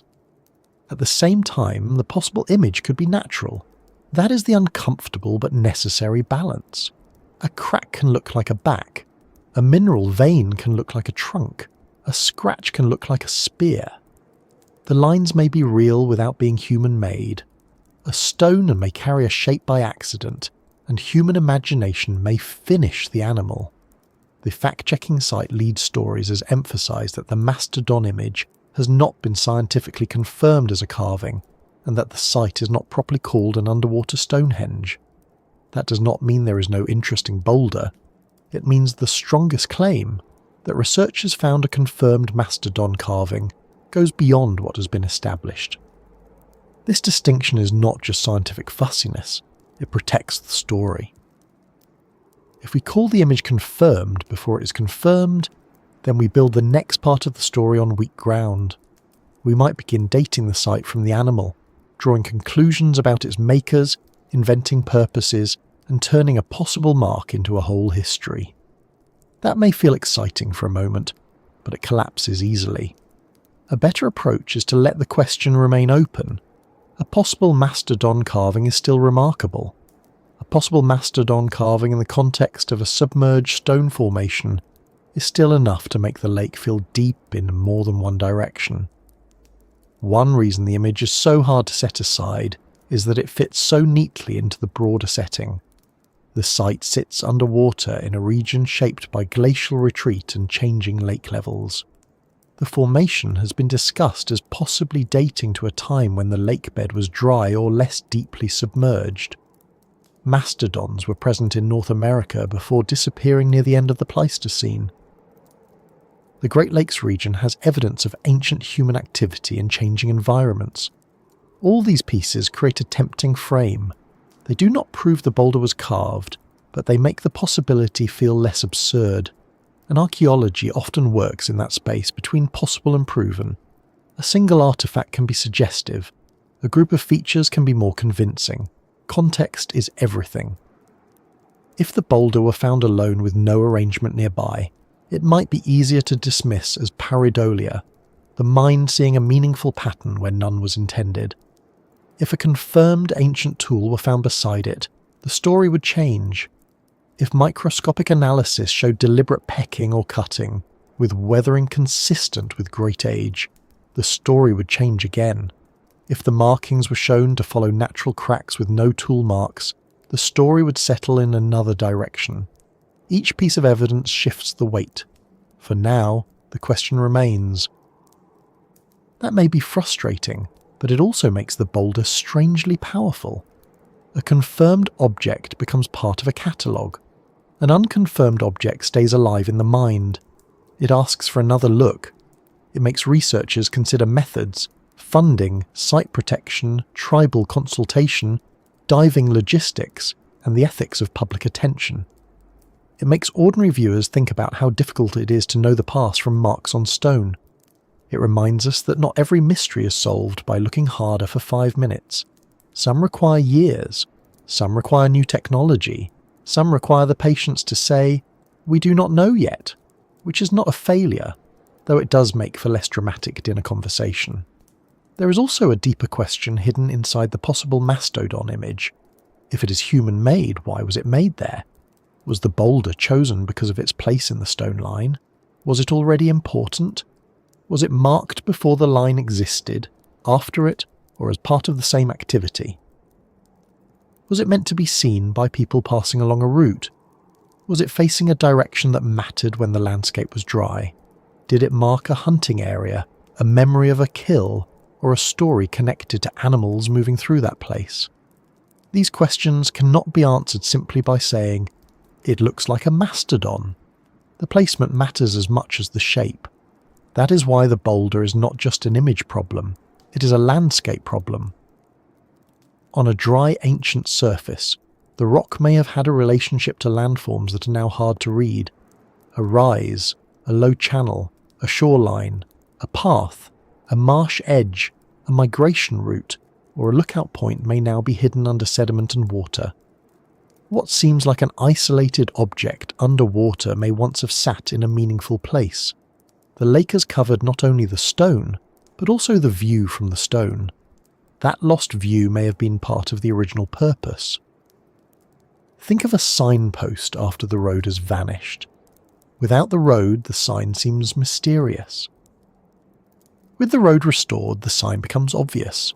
The problem is that the road, if there was one, is now a drowned landscape under Grand Traverse Bay. This is where the next part of the story begins to approach, because to understand the possible carving, we have to understand the world before the modern lake. We have to imagine Lake Michigan not as a fixed body of water, but as a changing basin, a place where shorelines moved and dry land may have become lakebed.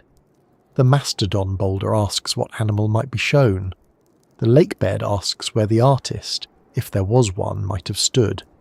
There is a simple way to feel the scale of that change. Imagine standing on a modern boat above the site. The water beneath you is about 40 feet deep. That is not an impossible depth. It is not an abyss. It is roughly the height of a 4-story building. But that modest depth separates two worlds. Above, there is the modern bay, with engines, weather apps, fishing gear, and people checking the time. Below, there may be an ancient surface that once held footsteps. If a person marked that stone before the water rose, then the lake is not the original setting, it is the later cover. This makes the mastodon image, whether human-made or not, feel like a small doorway. It leads from a single boulder into a vanished environment. It makes us think about what the shore looked like, where animals moved, how people lived, and how much of that evidence may now lie beyond ordinary reach. It also shows why submerged archaeology is so difficult. The water hides not only objects, but relationships between objects. It hides the spaces between them, and those spaces are often where meaning lives. A carving, if proven, would also raise questions about dating. The presence of a mastodon-like image would suggest a connection to a time when mastodons were known, but it would not automatically give an exact date. The National Park Service places mastodons in North America until around the end of the Pleistocene, and another NPS page notes that mastodons became extinct over 11,000 years ago, possibly because of climate change after the Ice Age, hunting by early peoples, or a combination of factors. That gives a broad frame, not a precise calendar mark for the stone. A carved mastodon could have been made while the animal lived, or possibly after, from memory or tradition. Though the farther removed in time, the harder that becomes to argue. Dating rock art is often complicated, and underwater rock art adds extra layers of difficulty because the surface has been affected by submersion and lake processes. So even in the most exciting version, careful questions remain. When were the marks made? How were they made? Were they made by a tool? And if so, what kind? Were they made before the stone was submerged? Were they connected to the stone line? Is there organic material nearby that can help date the surrounding surface? Can sediment layers show when the area was covered by rising water? Can similar markings be found on other stones in the formation, or is this one unique? A real answer would need more than recognition. It would need a chain of evidence. That chain has not yet been fully built in public, and still the boulder matters. It matters because it shows how one possible mark can change the way we look at a place. Without it, the Grand Traverse Bay site is an unusual stone formation. With it, even as a question, the site becomes tied to animals, people, extinction, memory, and the drowned landscapes of the Great Lakes. The mastodon shape gives the stones a face, or at least something close to one. It turns geology into a possible encounter. There is a quiet human feeling in that. We are drawn to images of animals because they are among the oldest forms of human expression. Across the world, people marked animals on cave walls, rock faces, bones, antlers, and portable objects. They drew what they hunted, feared, admired, needed, and remembered. Some images may have had ceremonial meaning, some may have been practical, some may have been stories, some may have been made because the hand wanted to record what the eye had seen. The motives are not always recoverable, but the act itself is familiar. To notice an animal and mark it is a deeply human thing to do. If the Grand Traverse Bay boulder was marked by human hands, then someone in that ancient landscape may have done something recognizable across thousands of years. They saw, remembered, and made a shape. The materials were different. The world was colder. The shoreline was elsewhere. The animal is gone. But the impulse would still be understandable. That is why the possible mastodon does not need wild claims to be moving. It does not need to prove a lost civilization. It does not need to be older than every monument. It does not need to defeat textbooks in a dramatic battle at sunset. It only needs to be what it might be, a mark on stone that may connect a submerged place to the lives of people and animals at the end of the Ice Age. And if it is natural, then it teaches a different lesson. It teaches us how powerfully the mind wants contact with the past. It shows how quickly we gather scattered lines into a story. It reminds us that evidence must be tested because wonder, while valuable, is not always accurate. A natural mastodon-like mark would not be embarrassing. It would be human. We look at the dark water, see a shape, and hope it is a message. In both cases, the question left behind is real. The boulder asks what counts as evidence. It asks how we tell the difference between a mark made by a person and a mark made by time. It asks whether an image is still an image if only some people can see it. It asks how much certainty we need before we let a possibility change the way we imagine the past. And beneath all of that, it asks what else may be resting under the lake. Not dramatic, not glowing, not ready for easy headlines, but waiting in stone, silt, and cold fresh water. The mastodon itself, whether carved or only suggested by cracks, becomes a guide into an older world. It leads us away from the modern bay and toward a landscape of retreating ice, shifting shorelines, exposed lakebed, large animals and small human groups moving through changing terrain. To understand why a possible mastodon image could be under Lake Michigan at all, we have to let the lake disappear for a while, not forever. Just long enough to see the ground beneath it before the water returned. To understand the stones, we have to let the modern lake fade for a while. Not vanish completely, of course. Lake Michigan is far too large to disappear politely. Today it stretches for more than 300 miles, holds an enormous volume of fresh water, and reaches depths of more than 900 feet in places. It is the only Great Lake entirely within the United States, touching Michigan, Wisconsin, Illinois, and Indiana, and through the Straits of Mackinac it is connected to Lake Huron so closely that the two bodies of water behave hydrologically like one large system. From the shore it feels permanent, It feels settled.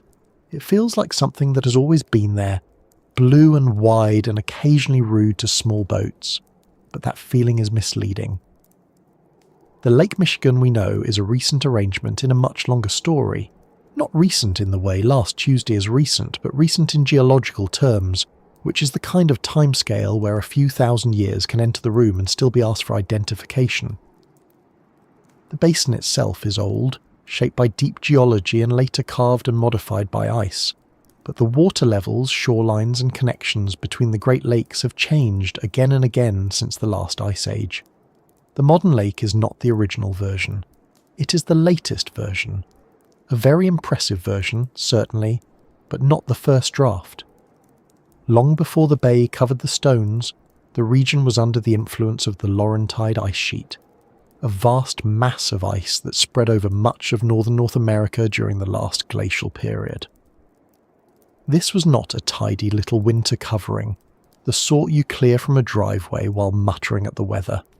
It was an immense moving body of ice, heavy enough to press down the land and powerful enough to scrape, grind, carve, and reshape bedrock and sediment beneath it. The Great Lakes basins were not scooped out in one simple action like bowls with a spoon. Their shapes reflect older bedrock structure, erosion, repeated glaciations, and the final retreat of ice from the region. But the last glacial retreat was the part that set the stage for the lakes we recognize today. Michigan Tech's A.E. Seaman Mineral Museum describes the Great Lakes Basin as bedrock overlain by glacial sediments, with glaciers during the past million years removing rock in some areas and leaving thick, unconsolidated deposits across much of the basin. When the ice began to retreat, it did not simply walk away and leave the modern Great Lakes behind, neatly filled to the right level, as if a glacier had read a tourism brochure.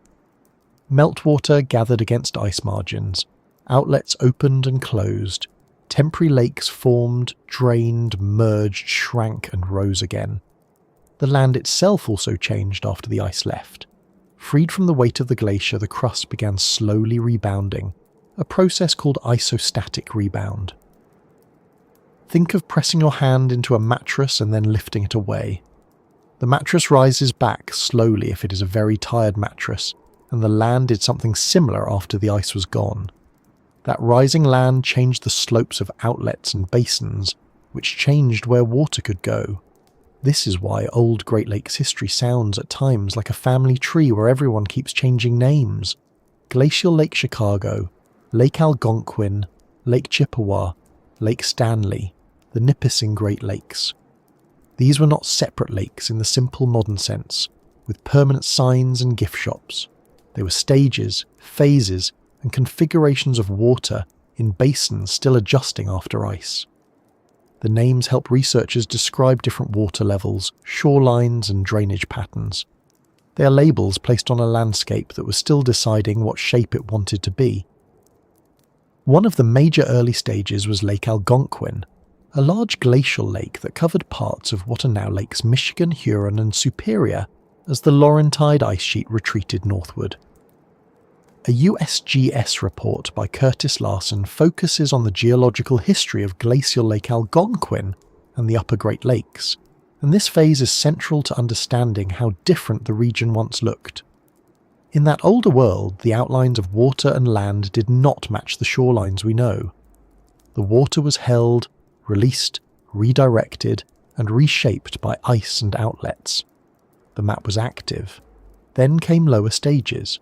In the Lake Michigan basin, after changes in outlets and ice retreat, lake levels fell dramatically during what is called the Chippewa Low Phase. A USGS publication on Lake Michigan's lake level history reports that around 10,300 years ago, the opening of the North Bay outlet led to the Chippewa Low Phase, during which water levels in the southern Lake Michigan basin were about 80 meters lower than today. 80 meters is about 260 feet. That is not a small lowering. That is not the lake having a slightly shy season. That is a completely different landscape along many parts of the basin. When water is that much lower, Areas that are underwater today can become dry ground, wetland, shoreline, valley, or exposed shelf. The deepest parts of the basin would still hold water, but the modern lake would no longer exist in its familiar form. Its edges would pull inward. Former bays would change character. Land routes could appear where today there is only water. Animals could move across places now hidden beneath the surface. People could walk, camp, hunt, and leave traces on ground that modern eyes would call lakebed. That is the key to the mystery under Grand Traverse Bay. The stones do not require ancient people to build underwater. They require the landscape to have been different. That is much more reasonable and in many ways more unsettling. It means the strangeness is not only in the stones, it is in our assumption that the lake has always been where it is. We look at water and think it defines the place. But the waterline is not a wall in deep time. It moves. It has moved many times. A site beneath 40 feet of water today may have belonged to a completely different environment when the feature, if human-made, first came into being. Picture that older basin without the modern lake filling every familiar outline. The air is colder than today, though warming compared with the full glacial world. The ice has retreated north, leaving behind raw landscapes, meltwater, sediment, newly exposed ground, and changing plant communities.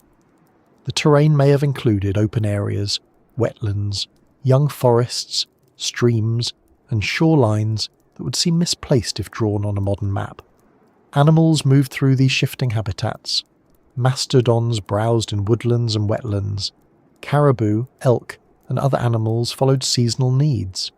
Human groups moved too, not as background characters in a frozen museum scene, but as skilled, observant people living in a changing world.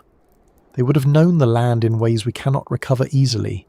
They would have known where animals crossed, where water collected, where stone was available, where wind came hard across open ground, where travel was easier, and where danger tended to gather. They did not need satellites or modern maps to understand a landscape. They needed memory, experience, shared knowledge, and attention. In a world without written signs, the land itself was the map, and reading it well could matter more than almost anything else. If the Grand Traverse Bay stone line was made by people, it may have belonged to that kind of knowledge. Not necessarily to ceremony, though that cannot be ruled in or out without evidence. Not necessarily to astronomy, despite what the nickname may suggest.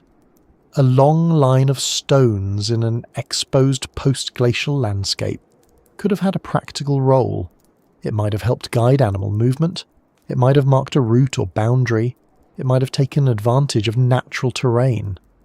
It might have been part of hunting strategy, especially if animals moved through the area in predictable ways. Or it might have been something we have not imagined correctly, because ancient people were not required to design their lives around our future categories. The important point is that a drowned stone feature does not have to be out of place. It may be exactly in place, but in an older version of the world. That older version was not stable for long by geological standards. After the Chippewa low phase, Lake Michigan's water level rose again over the early Holocene, influenced by outlet changes and isostatic rebound. The same USGS lake level history describes a broad rise in early Holocene lake level after the low phase, as the North Bay outlet continued to rebound upward, and it also notes later fluctuations, including changes around the Nipissing phase roughly 5,000 years ago. In ordinary language, the lake was not finished moving. It continued to rise, fall, and adjust around a long trend. Shorelines advanced and retreated. Surfaces that had once been exposed were drowned. Features that had meaning on land became silent underwater. This process is called transgression when water advances over land. It sounds dramatic, almost as if the lake has committed a social offence. In reality, it is a standard geological term, but in this story the word feels appropriate. The water crossed over former ground. It covered old shorelines and possible human places. It moved across surfaces where animals had walked. It changed a landscape of air, light, and footsteps into a lakebed of silt, shadow, and fish who had no idea they were swimming over archaeology. The covering of a landscape can preserve and erase at the same time. That may sound contradictory, but underwater archaeology lives with that contradiction constantly. Water can protect a site from ploughing, construction, forest growth, and many kinds of surface disturbance. Cold fresh water can be especially good at preserving certain materials, but water can also erode, scatter, bury, and obscure. Sediment may protect a surface for thousands of years, then a storm may expose it. A stone feature may remain in place, but its surrounding context may be altered. The lake can act like both a blanket and a thief, which is very rude but not unusual for nature. This is why the stones are difficult to interpret. If they were once on land, much of the original setting may now be hidden or changed.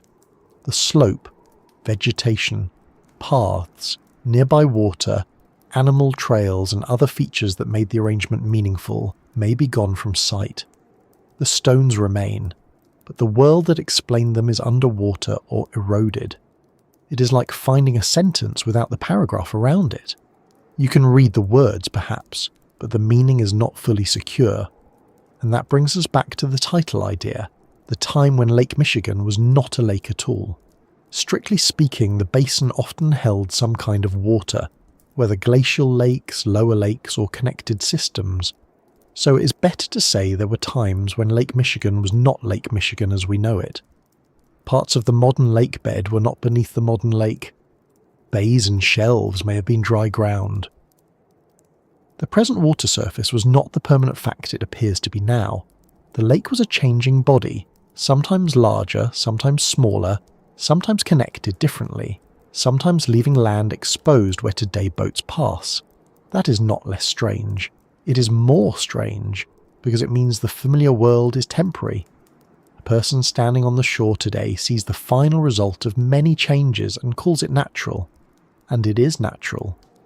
But an ancient person standing on an exposed surface now beneath a lake would have seen their own version, and called that natural too if they had used that word in the same way. Neither person would be wrong. They would simply be standing in different moments of the same landscape. The stones under Grand Traverse Bay may belong to one of those earlier moments. That possibility gives the site its time depth. It is not just submerged. It is displaced from its original context by environmental change. The lake is acting like a curtain drawn across a stage after the actors have left.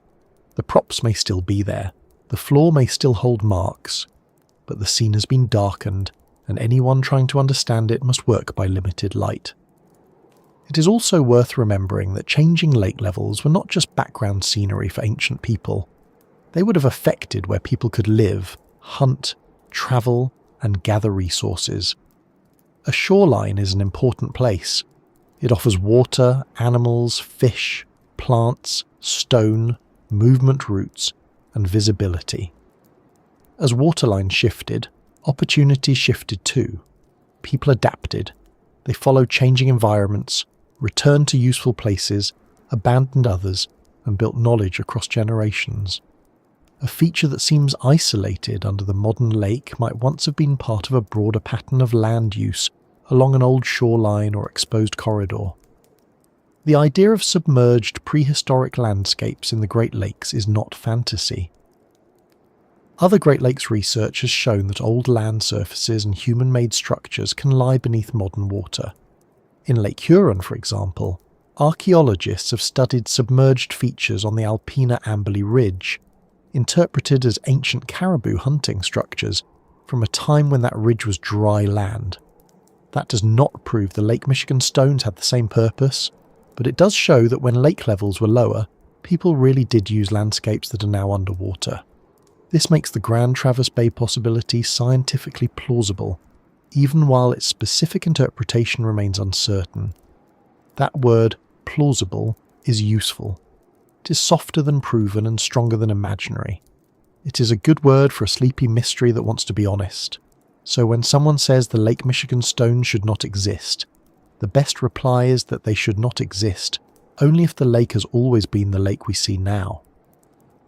Once we understand the lake's history, the impossible becomes possible. The water was lower. The shoreline was elsewhere. Land that is hidden today may have been open. A stone arrangement could have been made in air and later drowned. The mystery does not break geology. It depends on geology. The possible mastodon marking fits into this older setting, though again with caution. Mastodons disappeared near the end of the Pleistocene, and people lived in North America during the period when those animals still existed. A confirmed mastodon carving would point toward a very old context, but because the marking has not been verified as human-made, it should not be used as a firm date for the site. It is better to let it remain a question beside the stone line. A very interesting question, but still a question. The ground beneath Lake Michigan has its own memory, even if that memory is not easy to read. Sediment cores, seismic profiles, drowned shorelines, and geological mapping give scientists ways to reconstruct past lake levels. These tools are not glamorous in the way treasure maps are glamorous, but they are far more useful. They show that the lake has risen and fallen, that outlets shifted, that old surfaces were flooded, and that the modern shoreline is only one frame in a much longer sequence. The USGS lake level study used seismic reflection profiles, sediment cores, radiocarbon dating, and sedimentological evidence to reconstruct roughly 12,000 years of Lake Michigan history. That is the kind of work that lets a hidden stone line make sense, not as a magical anomaly, but as a possible remnant of an older land. There is something calming in the slowness of that evidence. A core of mud from the lake bottom does not shout. It arrives in sections, layered and quiet, holding pollen, minerals, microfossils, chemical signatures, and tiny clues about ancient water. A seismic profile does not look like a dramatic ruin. It looks like lines and reflections, requiring trained interpretation. Yet from these understated records, whole landscapes begin to return. Not perfectly, not with every tree and footstep restored, but enough to know that the lake has not always looked like itself. That may be the most important idea in this part of the journey. Places have former selves. A modern bay can have been dry land. A lakebed can have been a shoreline. A quiet underwater slope can have been a path. A place that now belongs to divers and fish can once have belonged to hunters, animals, plants, wind, and open sky. The world changes so thoroughly that later people mistake the current version for the only version. Then a sonar survey finds stones, and suddenly the older version pushes gently through. The stones do not prove the whole story by themselves, but they make us look at Lake Michigan differently.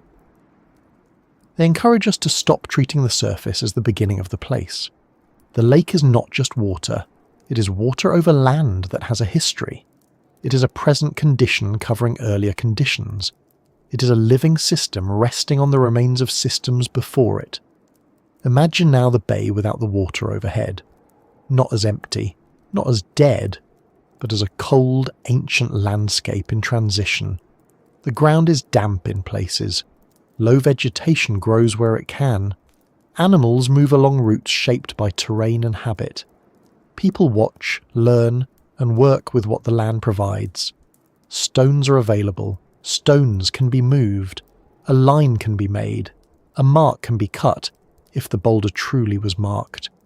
No one involved thinks of it as a future underwater mystery. It is just part of life in that place. Then the water comes back over generations. Not necessarily in one dramatic flood, not like a movie scene where people run from a wall of water while carrying one suspiciously well-preserved basket. More likely, shorelines shift slowly enough that people adapt, move and remember. The old place becomes less accessible, then inaccessible, then forgotten in everyday use. The lake grows into the shape we know. The stones remain below. Thousands of years later, a sonar survey passes overhead. That is the whole wonder of it. Not that the stones are impossible, not that the lake has broken the rules, but that the rules are much older and more patient than we usually imagine. Lake Michigan was not always this lake. Its basin has held ice, meltwater, low water phases, rising water, changing shorelines, and drowned landscapes. The formation in Grand Traverse Bay, whether natural or human-made, sits inside that history. It is not floating outside science, it is waiting within it. And once the lake's changing past becomes clear, the next question grows sharper. If the stones were arranged by people when the lake bed was dry, then who were those people? What were they doing there? And what kind of world did they know before the water covered their traces? The safest answer to who built it is that we do not know. That may sound like a very small answer after travelling all this way through cold water, ancient shorelines, possible mastodon marks, and a stone line resting under Grand Traverse Bay. But in archaeology, we do not know is not empty. It is a careful room with many doors. It tells us not to invent names where evidence has not given us names. It tells us not to claim a lost civilization, when the better answer may be early hunter-gatherers using a changing landscape with skill and patience. It tells us not to turn a possible ancient feature into a fantasy, and also not to dismiss it simply because it is quiet, submerged, and inconveniently difficult to study. So, who could have built the underwater circle, or more accurately the underwater line or arrangement of stones? Not druids, not the builders of Stonehenge, not travellers from some vanished empire crossing the ancient Atlantic, with a surprising amount of free time and a preference for freshwater construction. The popular nickname makes the imagination wander in that direction, but the actual site does not support it. Mark Holley, the underwater archaeologist associated with the Grand Traverse Bay discovery, has written that the formation is not a henge, not a megalithic site like Stonehenge, and is best described as a long line of stones over a mile in length. He has also suggested that it may have served a function similar to prehistoric drivelines studied in Lake Huron, though research on the Lake Michigan site remains limited. That is where the real possibility begins. The people who could have made a feature like this would most likely have been early indigenous peoples living in the Great Lakes region during a time when parts of the modern lake bed were exposed or when water levels were very different. We do not have a confirmed cultural name for the builders of the Grand Traverse Bay stones, if they were human-made at all. We cannot responsibly assign the site to a specific modern tribe or ancient-named culture based only on the public evidence. The Great Lakes region has long indigenous histories, and modern native nations have ancestral connections to these landscapes, but a submerged feature that may be many thousands of years old requires careful language. The people who may have made it were not mysterious in the sense of being unknowable aliens from history. They were human communities, likely mobile, skilled, observant, and deeply adapted to the post-glacial world around them. The word built may also be too heavy if we picture it the wrong way. Built can make us imagine cranes, scaffolds, architects, carved blocks, and someone standing nearby saying, "No, a little more to the left," with the confidence of a person supervising a patio. But ancient building did not always mean large monuments. It could mean placing stones in a line. It could mean shaping animal movement. It could mean using natural landforms and adding just enough human effort to make a landscape work better for hunting, travel or gathering. A low stone feature may look modest, but if it helped direct animals, mark a route, or structure human activity, it was built in a meaningful way. This matters because many people hear about an underwater stone formation and immediately think of ritual or astronomy. That is not silly. Many stone monuments around the world do have ceremonial, social or astronomical meaning. Stonehenge itself has alignments and a long ritual landscape around it.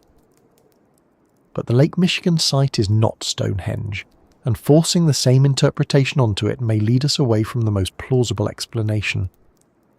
A long submerged stone line in a post-glacial Great Lakes landscape may have had a practical purpose before it had any grand symbolic one. Practical does not mean simple-minded. It may mean intelligent, efficient, and suited to survival. A very useful comparison comes from Lake Huron, where researchers have studied submerged prehistoric hunting structures on the Alpena Amberley Ridge. 9,000 years ago, that ridge was dry land, a narrow corridor connecting northern Lower Michigan with southern Ontario. A peer-reviewed study in PNAS describes the ridge as exposed during the Lake Stanley low stand, when lake levels were much lower than today, and identifies a 9,000-year-old stone hunting structure known as the Drop 45 Drive Lane. The study describes the site as evidence of early peoples in the Great Lakes region, using organised caribou hunting strategies on a landscape that is now underwater. That does not prove the Grand Traverse Base stones were a hunting structure. It does prove that ancient submerged hunting structures in the Great Lakes are real. It shows that lower lake levels created dry corridors now covered by water. It shows that early people in the region were capable of building stone features to guide animals. It also shows that underwater sites can preserve traces of human activity from time periods that are poorly represented on land. That last point is important, because a site beneath a lake may survive precisely because later farming, construction and ordinary land use never disturbed it. On the Alpena Amberley Ridge, researchers used side-scan sonar, multi-beam sonar, autonomous underwater vehicles, remotely operated vehicles, and divers to investigate traces of ancient hunters beneath Lake Huron. The University of Michigan's Great Lakes Archaeology Project describes the ridge as a dry land corridor 9,000 years ago, and explains that it likely served as a natural causeway for semi-annual caribou migration, making it useful terrain for late Paleo-Indian and early Archaic hunters. That gives us a careful model for thinking about Lake Michigan. Not a direct answer, but a model. Imagine early peoples in the Great Lakes region living in a world of changing water levels, moving herds, exposed ridges, wetlands, young forests, and shorelines that no longer exist. They would not have thought of themselves as living in a prehistoric documentary. They were living in the present, their present, dealing with weather, hunger, movement, children, elders, tools, stories, and decisions. They knew the behaviour of animals because they had to. They knew where animals crossed open ground. They knew where terrain narrowed. They knew where a line of stones might gently influence a herd's direction, not as a wall, but as a guide. Caribou are especially relevant because they move in herds and can be guided by landforms and low barriers. A drive lane does not need to be a huge fence. It only needs to shape movement. Stones placed in lines can help create psychological boundaries for animals, especially when combined with people positioned at key places. The Lake Huron Drop 45 structure, for example, has been interpreted as a hunting drive lane, a feature that could funnel caribou toward hunters. Popular archaeology summarised the Lake Huron findings as evidence that early hunters used rock structures to direct caribou movement in organised seasonal hunting operations. That kind of hunting requires planning, it requires cooperation, it requires knowledge of animal behaviour, landscape, timing, and group movement. It is not the image of one lone hunter wandering randomly and hoping a large animal happens to make a poor decision. It is coordinated work. People had to know when herds were likely to pass. They had to prepare the site. They had to communicate. They had to position themselves. They had to process meat, hides, bones, antlers, and other materials afterward. A stone line in that context is not just a row of rocks. It is part of a larger system of knowledge. If something similar existed in Grand Traverse Bay, then the builders may have been people using the exposed lakebed as a seasonal hunting landscape. They may have placed stones to guide animals, perhaps caribou or other herd animals, toward a particular area. They may have used natural terrain and added small, human-made features where needed. They may have returned to the place repeatedly, maintaining or adjusting it over time. Or again, the stones may be natural, and all of this may be only a possibility. The point is not to declare the case solved. The point is to understand what kind of human activity would make sense if the arrangement is artificial. The idea of a circle can be softened here. A circle sounds ceremonial to many modern ears. A line or V-shape sounds more like movement. Some public reports have described the Grand Traverse Bay stones as a V-shaped arrangement rather than a true circular monument, and Discover magazine has emphasised that the site has been sensationalised, with no henge present and no confirmed mastodon carving. That detail matters because the shape changes the interpretation. A circle asks one set of questions, a V-shape or line asks another. A circle may gather people inward, a V-shape may guide movement forward, a line may mark, direct, divide or lead. This is why the Lake Huron comparison is so useful. The Alpena Amberley ridge structures were not giant monuments meant to impress the sky. They were practical features in a hunting landscape. Their importance comes from what they reveal about social organisation, seasonal movement, and human adaptation. The PNAS study states that submerged prehistoric landscapes have unique potential to preserve ancient sites without disturbance from later occupation, and that the Lake Huron structures offer rare evidence of early peoples in the Great Lakes region during a poorly known time period. In other words, the value is not in how dramatic the stones look. The value is in what they can tell us about people whose traces are otherwise hard to find. The people who may have built such features lived during a time often described archaeologically as late Paleo-Indian into early Archaic, depending on exact dates, region, and classification. These labels are modern scholarly tools, not names the people would have used for themselves. They help researchers organise time, technology, settlement patterns, and environmental change. But it is important not to let labels flatten human life. These were not simply Paleo-Indians as a category. They were families, bands, communities, teachers, toolmakers, hunters, gatherers, children learning where to step, elders remembering places that had changed, and people living with the constant practical intelligence required by a post-glacial world. Their tools would likely have been made from stone, bone, wood, antler, hide, plant fibre, and other organic materials, many of which do not survive easily. Stone survives best, which can make ancient lives look more stone-centred than they actually were. A person's world would have included baskets, cordage, clothing, shelters, wooden shafts, handles, fire-making tools, containers, food, songs, gestures, and stories. Most of that disappears. Archaeology is often forced to reconstruct a living world from the hardest leftovers.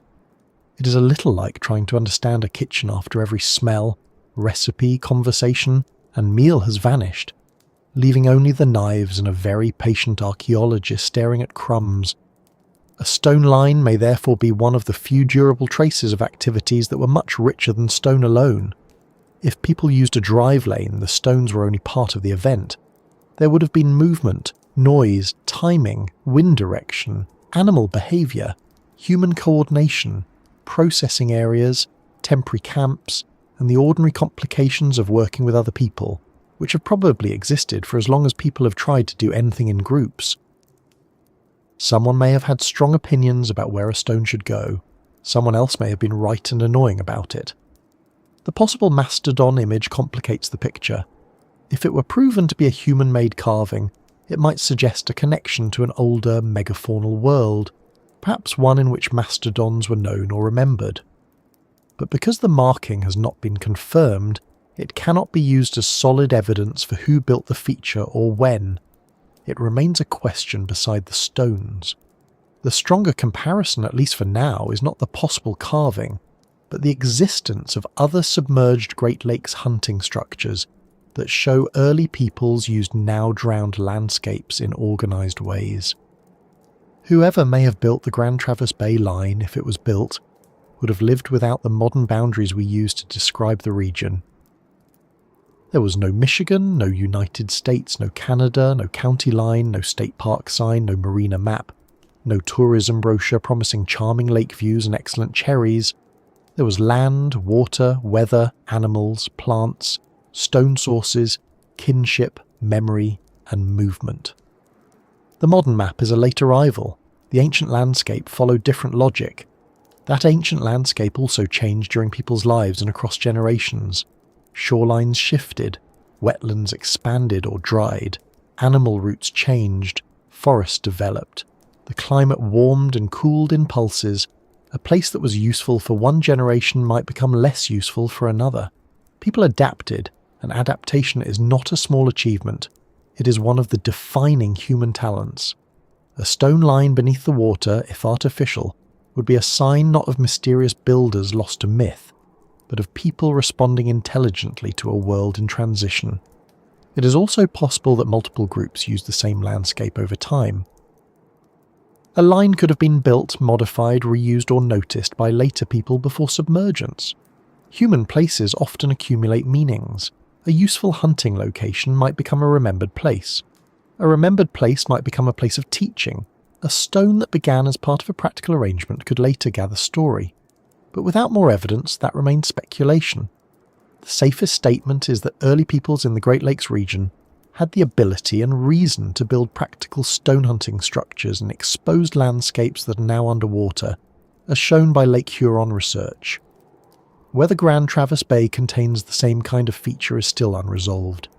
There is a respectful way to speak about this. We should not call the possible builders mysterious in a way that erases them. They were not mysterious to themselves. They knew who they were. They belonged to families, traditions, places and histories. The mystery belongs to us because so much evidence has been lost, submerged, or left unstudied. When people call ancient indigenous builders mysterious, it can sometimes make them sound like vanished ghosts rather than real human ancestors. A better phrase is, not yet identified by the available evidence.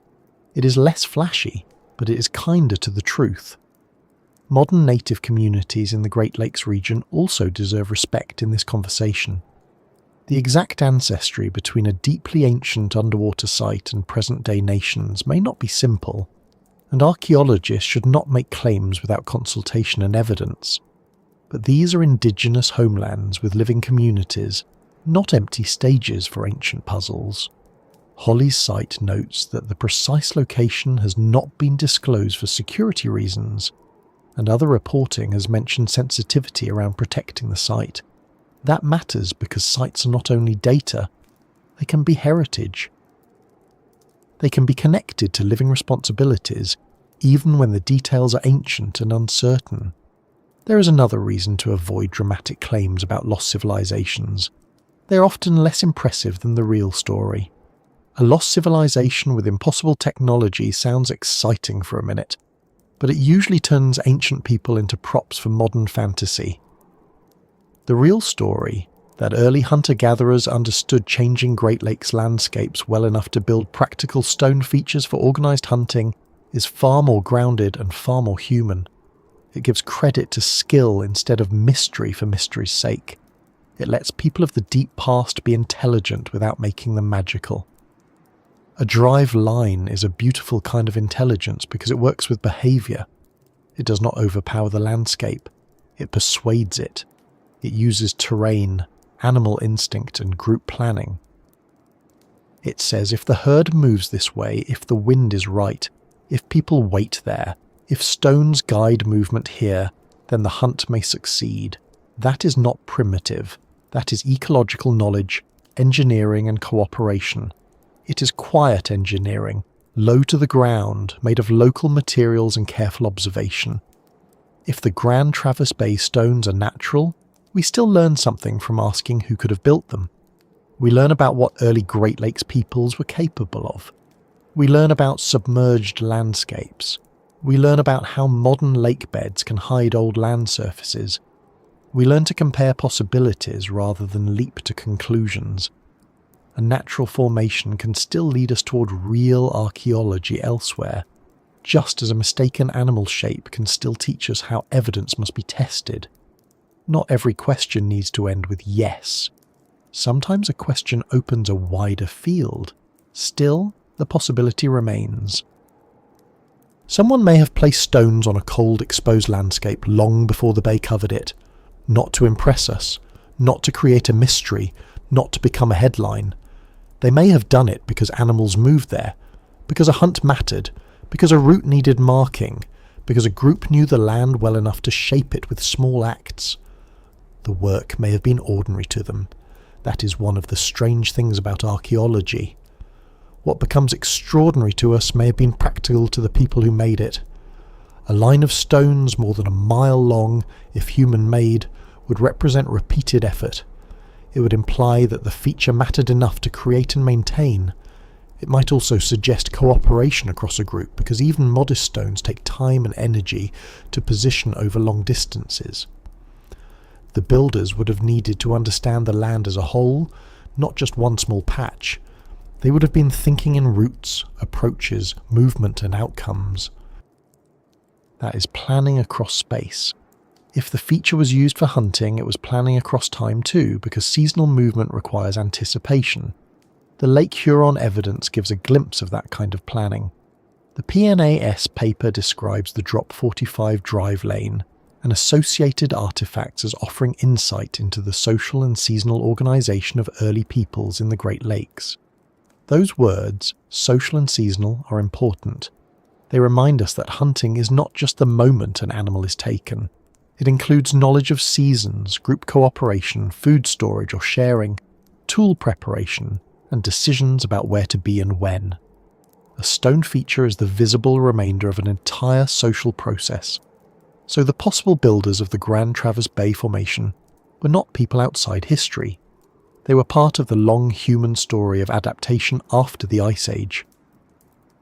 They may have lived in a region where mastodons were disappearing or already gone, where caribou and other animals moved across newly exposed corridors, where water levels changed the shape of home, and where people had to read the land closely. They may have left behind only stones because stones are stubborn enough to survive what softer things cannot. The lake later covered their world. The shoreline moved. The old surface slipped underwater. If stories about that place survived for a time, they may have faded as the land itself became unreachable. Oral traditions can preserve memories over long periods, but tying a specific submerged stone line to any particular tradition would require care and consultation far beyond what public evidence provides. So the stones remain anonymous in the archaeological sense, not because the people did not matter, but because the evidence has not yet told us their names. That anonymity can feel sad, but it can also be handled gently. We do not need names to recognize ability. We do not need certainty about identity to avoid underestimating them. We can say that early peoples of the Great Lakes region were capable of building such features. We can say that submerged landscapes elsewhere in the Great Lakes preserve similar evidence of organised hunting. We can say that if the Grand Traverse Bay stones were human-made, they likely belonged to a practical and highly knowledgeable way of living in a changing post-glacial world. We can also say that more research is needed before any claim becomes firm. The underwater circle, then, may not be a circle at all. The builders, if there were builders, may not have built a monument. The site may not be a temple, calendar, or ceremonial ruin. It may be something subtler and perhaps more revealing. A remnant of people working with land and animal movement before the lake reached its modern shape. That possibility is enough. It does not need a throne room, a secret code, or an ancient king with a suspiciously polished crown. It needs only stones, a drowned landscape, and people who understood where to place them. The question of who could have built it therefore leads to a quieter answer than the headline promises. Not a named civilization. Not strangers from somewhere else. Not mythic architects of an underwater Stonehenge.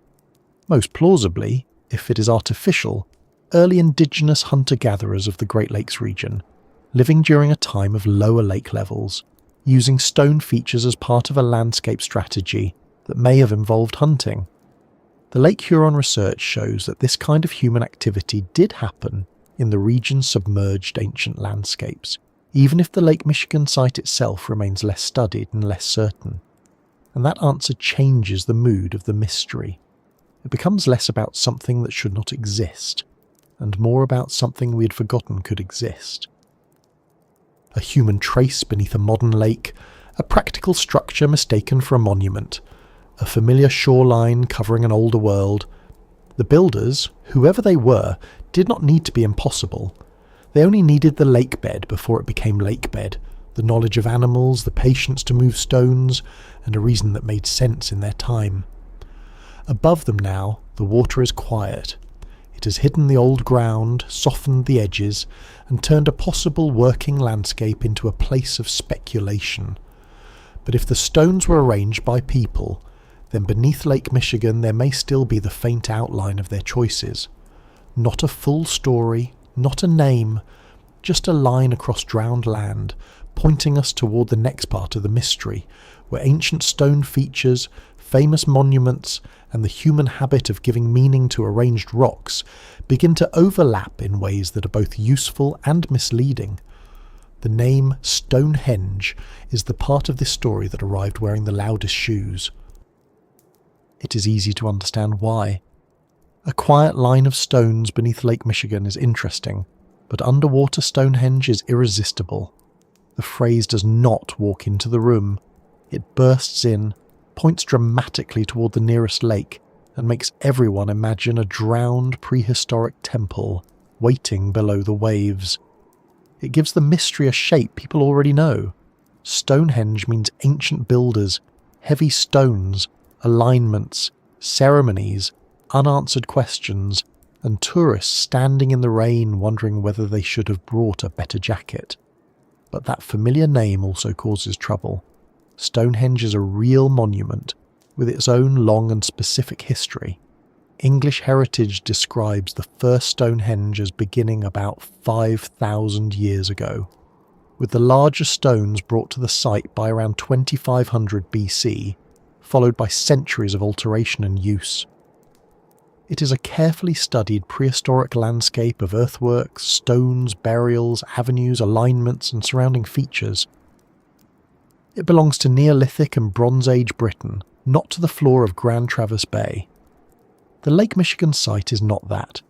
It does not have towering sarsens. It does not have a confirmed ring of huge standing stones. It does not have a well-documented ritual landscape around it, at least not in the evidence available to the public. Mark Holley, the underwater archaeologist connected with the Grand Traverse Bay discovery, has said plainly that the site is not a henge, not a megalithic site like Stonehenge, and is best described as a long line of stones over a mile in length. That correction does not make the story smaller. It makes it clearer. A mystery does not need to borrow another monument's name in order to matter. In fact, the comparison can hide what is most interesting about the Lake Michigan stones.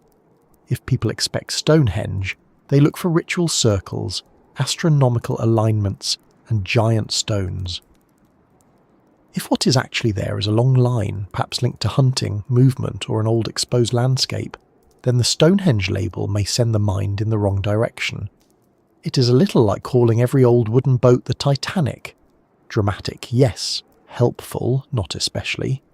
Still, the nickname has power because arranged stones pull at something old in the human mind. Put stones in a line, a circle, a cairn, a wall, or a path, and people begin to wonder who placed them and why. Stone is one of the oldest materials humans have used to leave intention in a landscape. Wood rots, hide decays, voices disappear as soon as they are spoken, but stones can remain, stubborn and patient, long after the purpose around them has faded. That is why stone places feel so charged. They seem to hold decisions. Someone selected this one. Someone moved that one. Someone made a boundary, a marker, a path, a shelter, a grave, a hunting aid, or a place to gather. Or perhaps no one did, and the stones only look arranged because water, ice, and time have a sense of humour. That is the difficulty. Ancient stone features sit right on the edge between evidence and imagination. A circle of stones may be a monument. It may be a hut foundation. It may be a hunting blind. It may be an old shoreline deposit. It may be the result of frost, ice, waves, or glacial movement. Human beings want stones to mean something, because when stones appear organised, they seem to whisper that someone was here. Archaeology has to ask whether the whisper comes from the past or from our own pattern-seeking brains.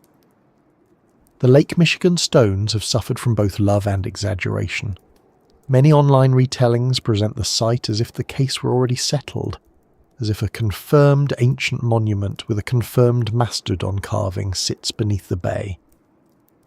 More careful summaries point out that the structure has been sensationalised, that there is no true henge, that the stones are small compared with European standing stones, and that the supposed mastodon image has not been fully proven as a human-made carving. That careful version is not less interesting. It is the version with room to breathe. The original discovery itself came from a very different kind of search. The team was scanning the bottom of Grand Traverse Bay while looking for shipwrecks, not prehistoric stone arrangements. Early reporting from 2007 says the possible mastodon-marked boulder was found at about 40 feet, while Mark Holley and others were searching for shipwrecks, and Holley said experts would need to verify whether the markings were truly ancient and human-made. That link to shipwrecks matters, because it places the mystery inside a larger underwater world. The Great Lakes are full of human stories beneath the surface. Some are thousands of years old if submerged prehistoric landscapes are involved. Others are only a century or two old, preserved in the cold, fresh water as wrecked schooners, steamers, barges and workboats. A lake can hide a stone line from the end of the Ice Age and a 19th century shipwreck in the same general imagination. One older than farming in many parts of the world, the other still close enough that names, cargo records and newspaper accounts may survive. Shipwrecks are easier for most people to understand than ancient stone lines. A wreck has a shape we recognise. It has a bow, a stern, a deck, a cargo hold, maybe a mast, maybe a wheel, maybe a name painted somewhere before the water took it. It belongs to a story with weather, trade, sailors, routes, accidents, and loss. A shipwreck is a human event frozen in place. The Great Lakes are especially good at preserving those events. NOAA notes that Lake Huron's Thunder Bay National Marine Sanctuary protects a nationally significant collection of historic shipwrecks, with cold freshwater helping preserve many of them very well. In Thunder Bay alone, unpredictable weather, fog, sudden gales, and rocky shoals have claimed more than 200 vessels in and around the area, and the sanctuary protects a 4,300 square mile region of maritime history. That is Lake Huron, not Lake Michigan, but it gives a useful sense of what Great Lakes underwater history can look like. These lakes were working highways. They were routes of trade, migration, settlement, industry, and danger. Their surfaces carried people and goods. Their bottoms kept the evidence when things went wrong. So it makes perfect sense that researchers were scanning for wrecks. Shipwreck hunting in the Great Lakes is not a fringe activity. It is serious maritime archaeology. It can tell us about changing technology, commerce, settlement, navigation, labour, storms, and the risks of freshwater travel. A wooden schooner lying upright in cold water is not just a dramatic image for divers. It is a document made of timber, iron, rope, cargo, and accident. Then, in the middle of that maritime search, the older stones appeared. That contrast is powerful. A shipwreck usually tells a story of sudden interruption. A vessel leaves port. Weather shifts. Ice forms. Fog closes in. A shoal appears too late. The ship sinks, and a moment from human history drops to the bottom. The Grand Traverse Bay stones, if human-made, would tell a much slower story. Not a single accident, but a landscape gradually drowned. Not a ship lost in a storm, but a place covered by rising water over long environmental change. One belongs to human disaster measured in hours. The other belongs to geological change measured across generations and millennia. The lake holds both. This is part of the strange pull of ancient places, especially submerged ones. They make time feel layered rather than linear. At the surface there is the present. Boats, docks, weather forecasts, engines, summer visitors, gulls, someone dropping a sandwich and blaming the wind. Below that may be shipwrecks from commercial routes. Below the story of ships may be the older story of a lakebed that was once land. Below that the story of ice, bedrock, sediment and water levels shifting after the last glacial period. One place carries many times at once. Ancient places pull us in because they interrupt the ordinary confidence of the present. They remind us that the world we use every day has former lives. A field may have been a village, a hill may have been a burial place, a city street may follow an old path, a lakebed may have been a hunting ground, a bay may cover a line of stones that made sense before the water changed the map. The present is not false, but it is incomplete. Stonehenge has that effect because it stands visibly in the landscape. Even people who know very little about archaeology can look at it and understand that effort happened there. Heavy stones were moved. A plan existed. Generations returned. Meanings gathered. The monument became famous partly because it is visible, massive and difficult to ignore. It looks like a question built out of weight. The Lake Michigan stones do the opposite. They are hidden. They are not massive in the same way. They do not rise on a plain under the open sky.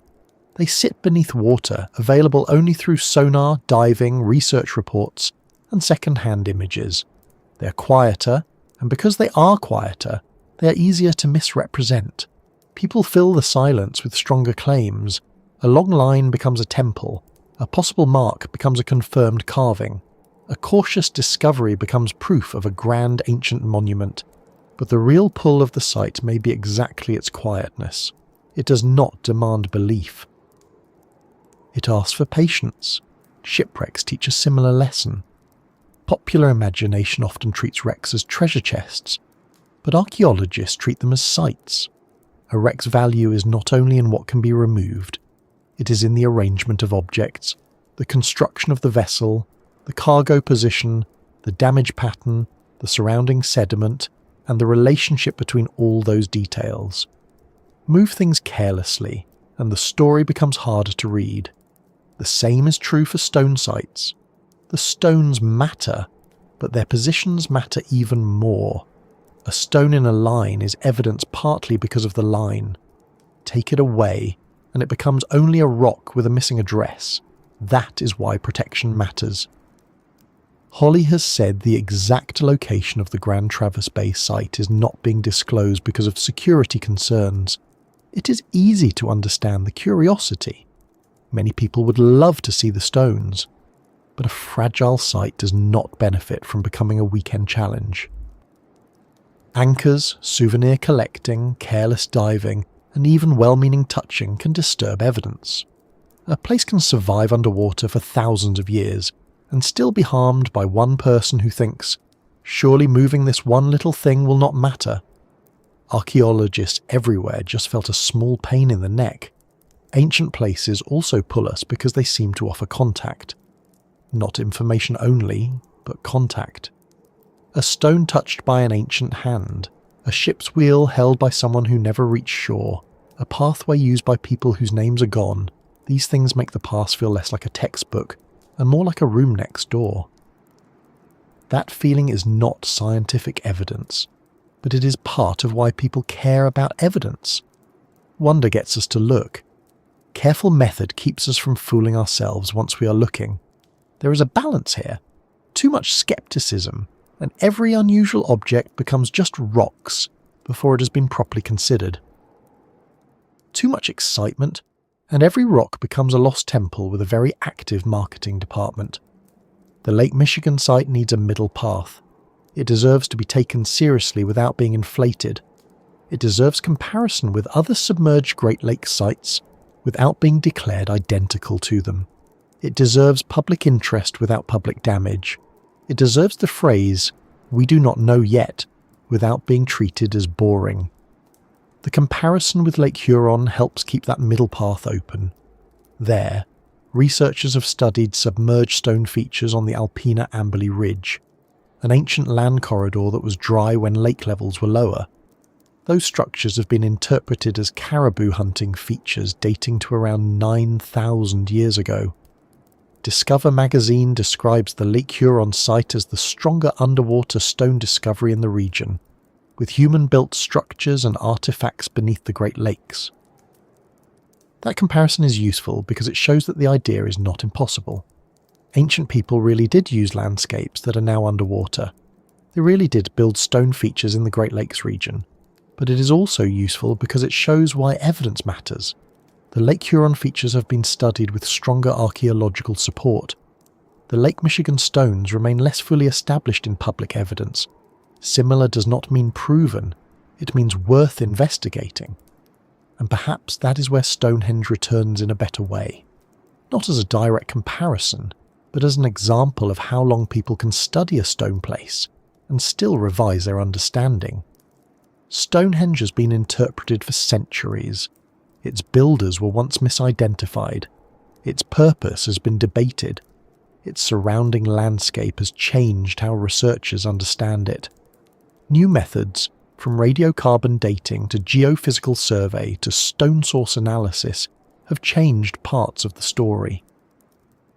Even famous monuments are not solved all at once. They are studied, corrected, argued over, and studied again. So when a submerged stone line in Lake Michigan remains uncertain after its first burst of attention, that does not make it worthless. It makes it normal. Archaeology is often slow. Underwater archaeology is slower.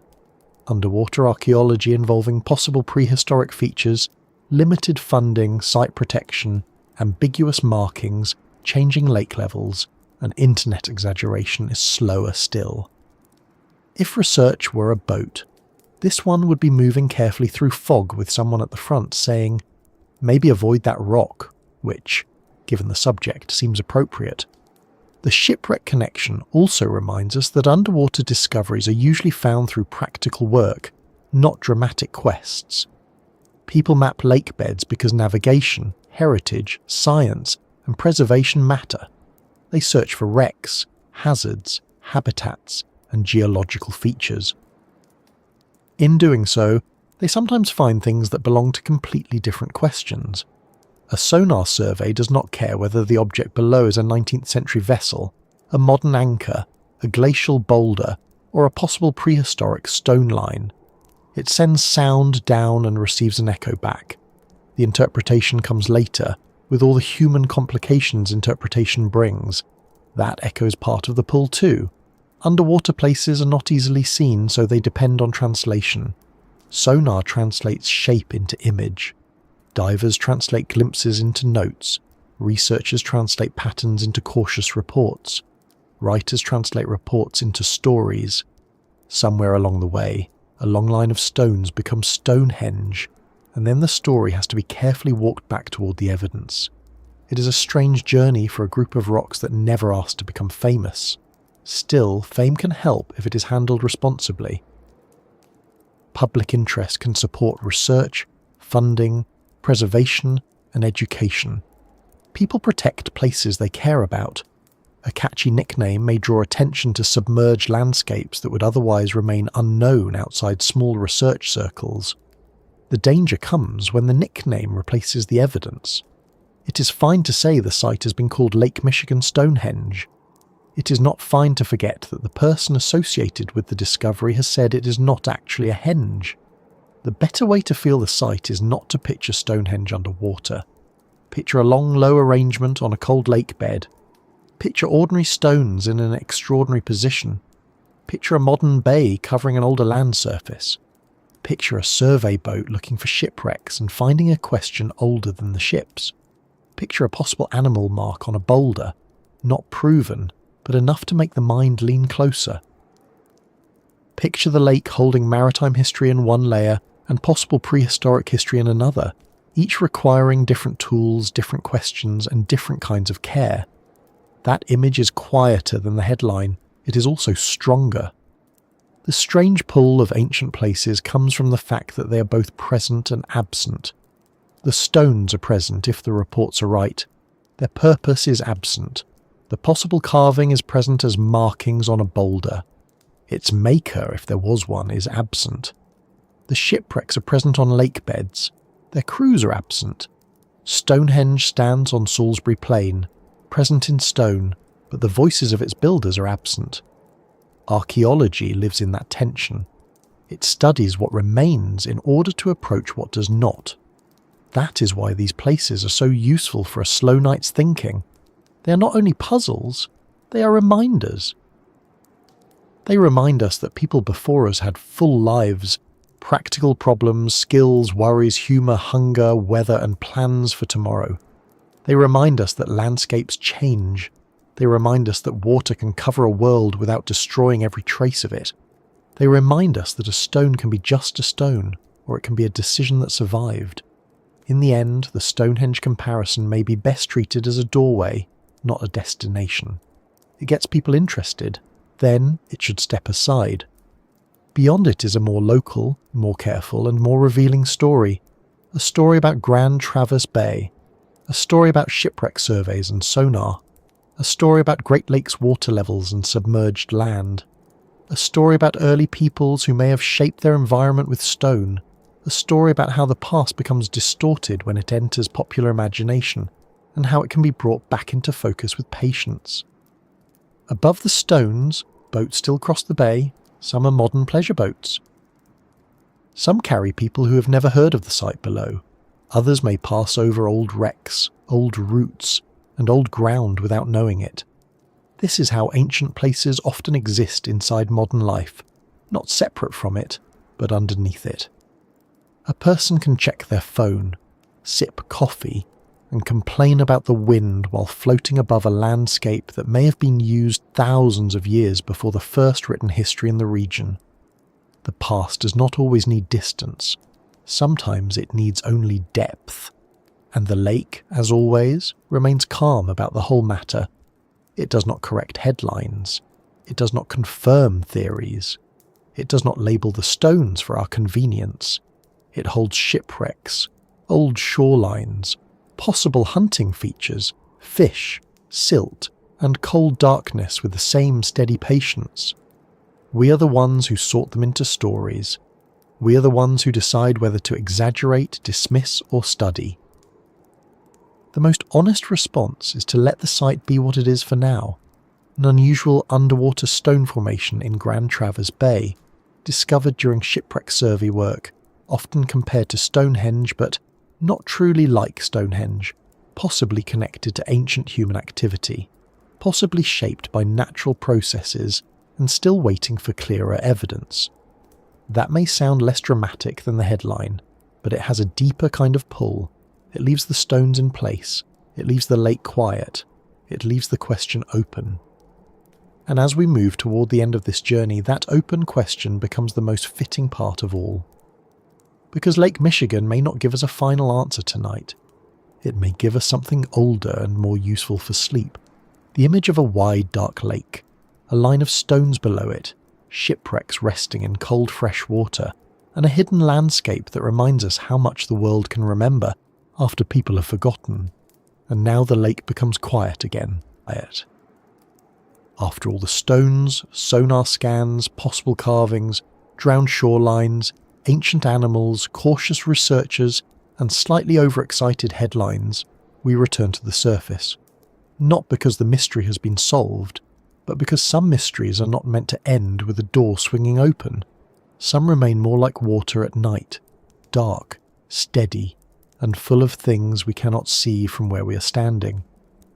Lake Michigan does not look changed after we learn this story. That may be the strangest part. Tomorrow morning the same waves will move towards shore. The same gulls will argue over nothing in particular. Boats will cross Grand Traverse Bay. Someone will take a photograph of the water and think only of the weather, or the light, or whether lunch should involve something warm. The lake will still look like a lake.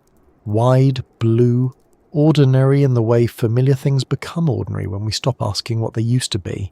But beneath it, the older story remains. There may be stones resting in a long arrangement under the water. There may be a boulder with marks that some have thought resemble a mastodon. There may be an ancient land surface hidden below the modern bay.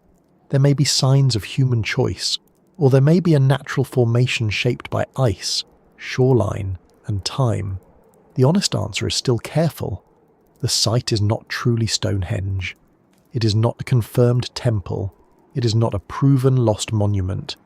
It is an underwater stone formation that has raised questions, attracted attention, and reminded us that the Great Lakes are not only bodies of water, they're also archives. Not tidy archives, of course. Not the kind where everything is labelled and filed and a very polite person brings you a box of documents. Lakes keep records in a messier way. They store them in sediment, in drowned beaches, in old shorelines, in shipwrecks, in bones, in pollen, in stones, in cold dark places where a human hand cannot easily reach. The lake does not explain itself. It preserves, disturbs, hides and reveals. It lets one thing rest untouched for thousands of years and moves another in a single storm. It keeps secrets, but not always on purpose. Sometimes secrecy is simply what happens when water rises. That is what makes the Grand Traverse Bay stones so compelling. They sit at the meeting point between what we can know and what we can only approach. They make us ask whether a familiar landscape once had a very different life. They make us imagine dry ground where now there is water, animals moving where now fish pass, people watching a cold horizon where now boats travel above them. They make us think about the way the world changes quietly enough that later generations mistake the new version for the only version. And that is a useful thought to carry into sleep, because much of life feels permanent while we are inside it.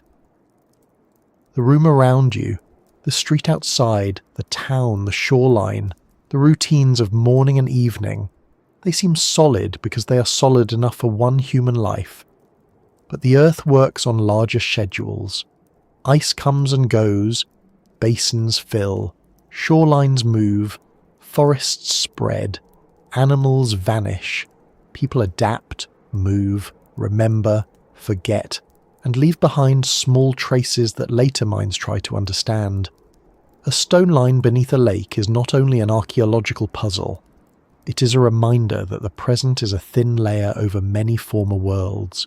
This does not make the present less real, it makes it more interesting. The water you see now is real, the beaches are real, the boats and docks and bright summer afternoons are real. But so was the older ground beneath them.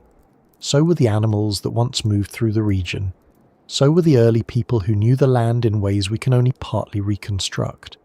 So were the storms that sank ships centuries later. So are the quiet researchers who look at sonar images and choose careful words instead of easy certainty. All of these times belong to the same place, stacked together, not neatly, but truly. A lake is a simple word for something very layered. Perhaps that is why underwater mysteries feel different from ruins on land. A ruin on land stands in front of us. It asks to be walked around.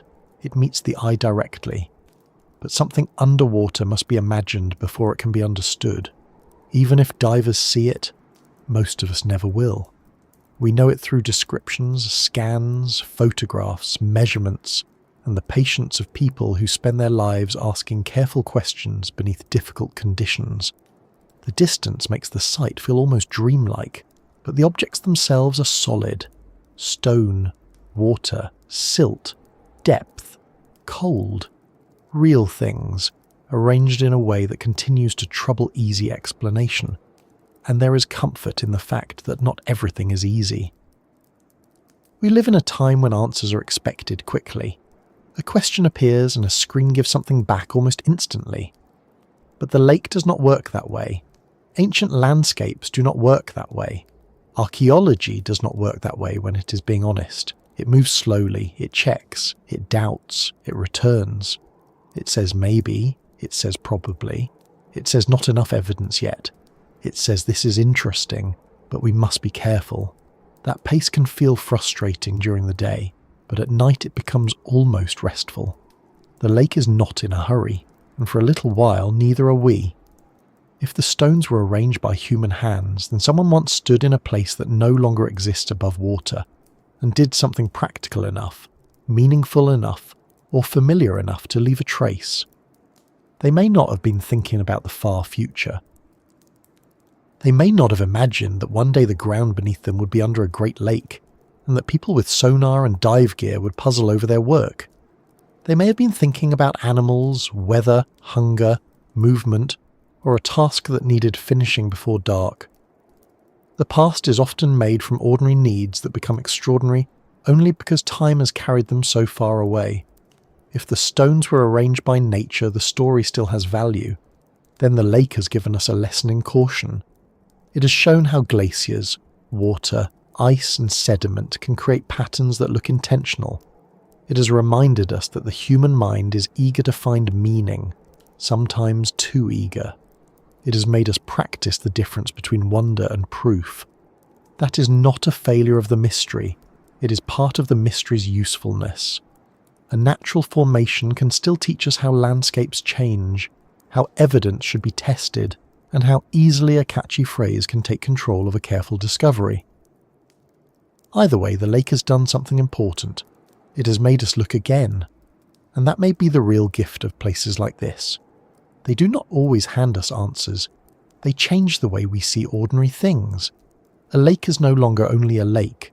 A shoreline is no longer only a line between water and land. A stone is no longer only a stone, though sometimes it still is, and that is allowed. The world becomes more layered, more patient, more full of earlier versions of itself. We begin to understand that beneath the visible surface there may be old roads, old beaches, old hunting grounds, old wrecks, old river mouths, and old questions still resting where the modern world cannot easily reach them. As night settles, imagine Grand Traverse Bay without any need to solve it. The water lies dark and wide. The shore lights are small and steady. A dock creaks once, then quiets. Far out, the surface shifts with the wind. Below, the water grows colder. Sound travels differently there. Light weakens. The bottom waits without drama. Stones rest where they have rested for a very long time, whether placed by people, shaped by nature, or caught somewhere between those possibilities in our understanding. No one below is explaining them. No ancient builder is stepping forward with a helpful diagram. No mastodon is politely confirming or denying its appearance on the boulder, which is probably for the best, since a talking mastodon would create several new research problems.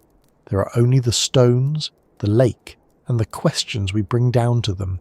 That is enough. We have followed this mystery from the surface into the water, from shipwreck surveys to ancient shorelines, from the famous name Stonehenge to the quieter reality of a submerged stone formation. We have moved through the possibility of human builders, the caution around the mastodon marking, and the older world before Lake Michigan took its modern shape. We have seen that the most responsible version of the story is not the loudest one, it is the careful one. It leaves room for uncertainty. It respects the evidence. It lets the sight remain strange without forcing it to become something it has not yet been proven to be. There is a gentle lesson in that too. Not every unknown needs to be filled immediately. Some questions can be held, some may stay open for years, some may wait for better technology, more funding, new surveys, or simply the right group of people with the right skills and the patience to return. The stones have already waited through rising water, changing weather, passing boats, and long silence. They can wait a little longer. And while they wait, the lake remembers in its own way. It remembers through layers. It remembers through what it covers. It remembers through the shape of its basin and the sediments on its floor.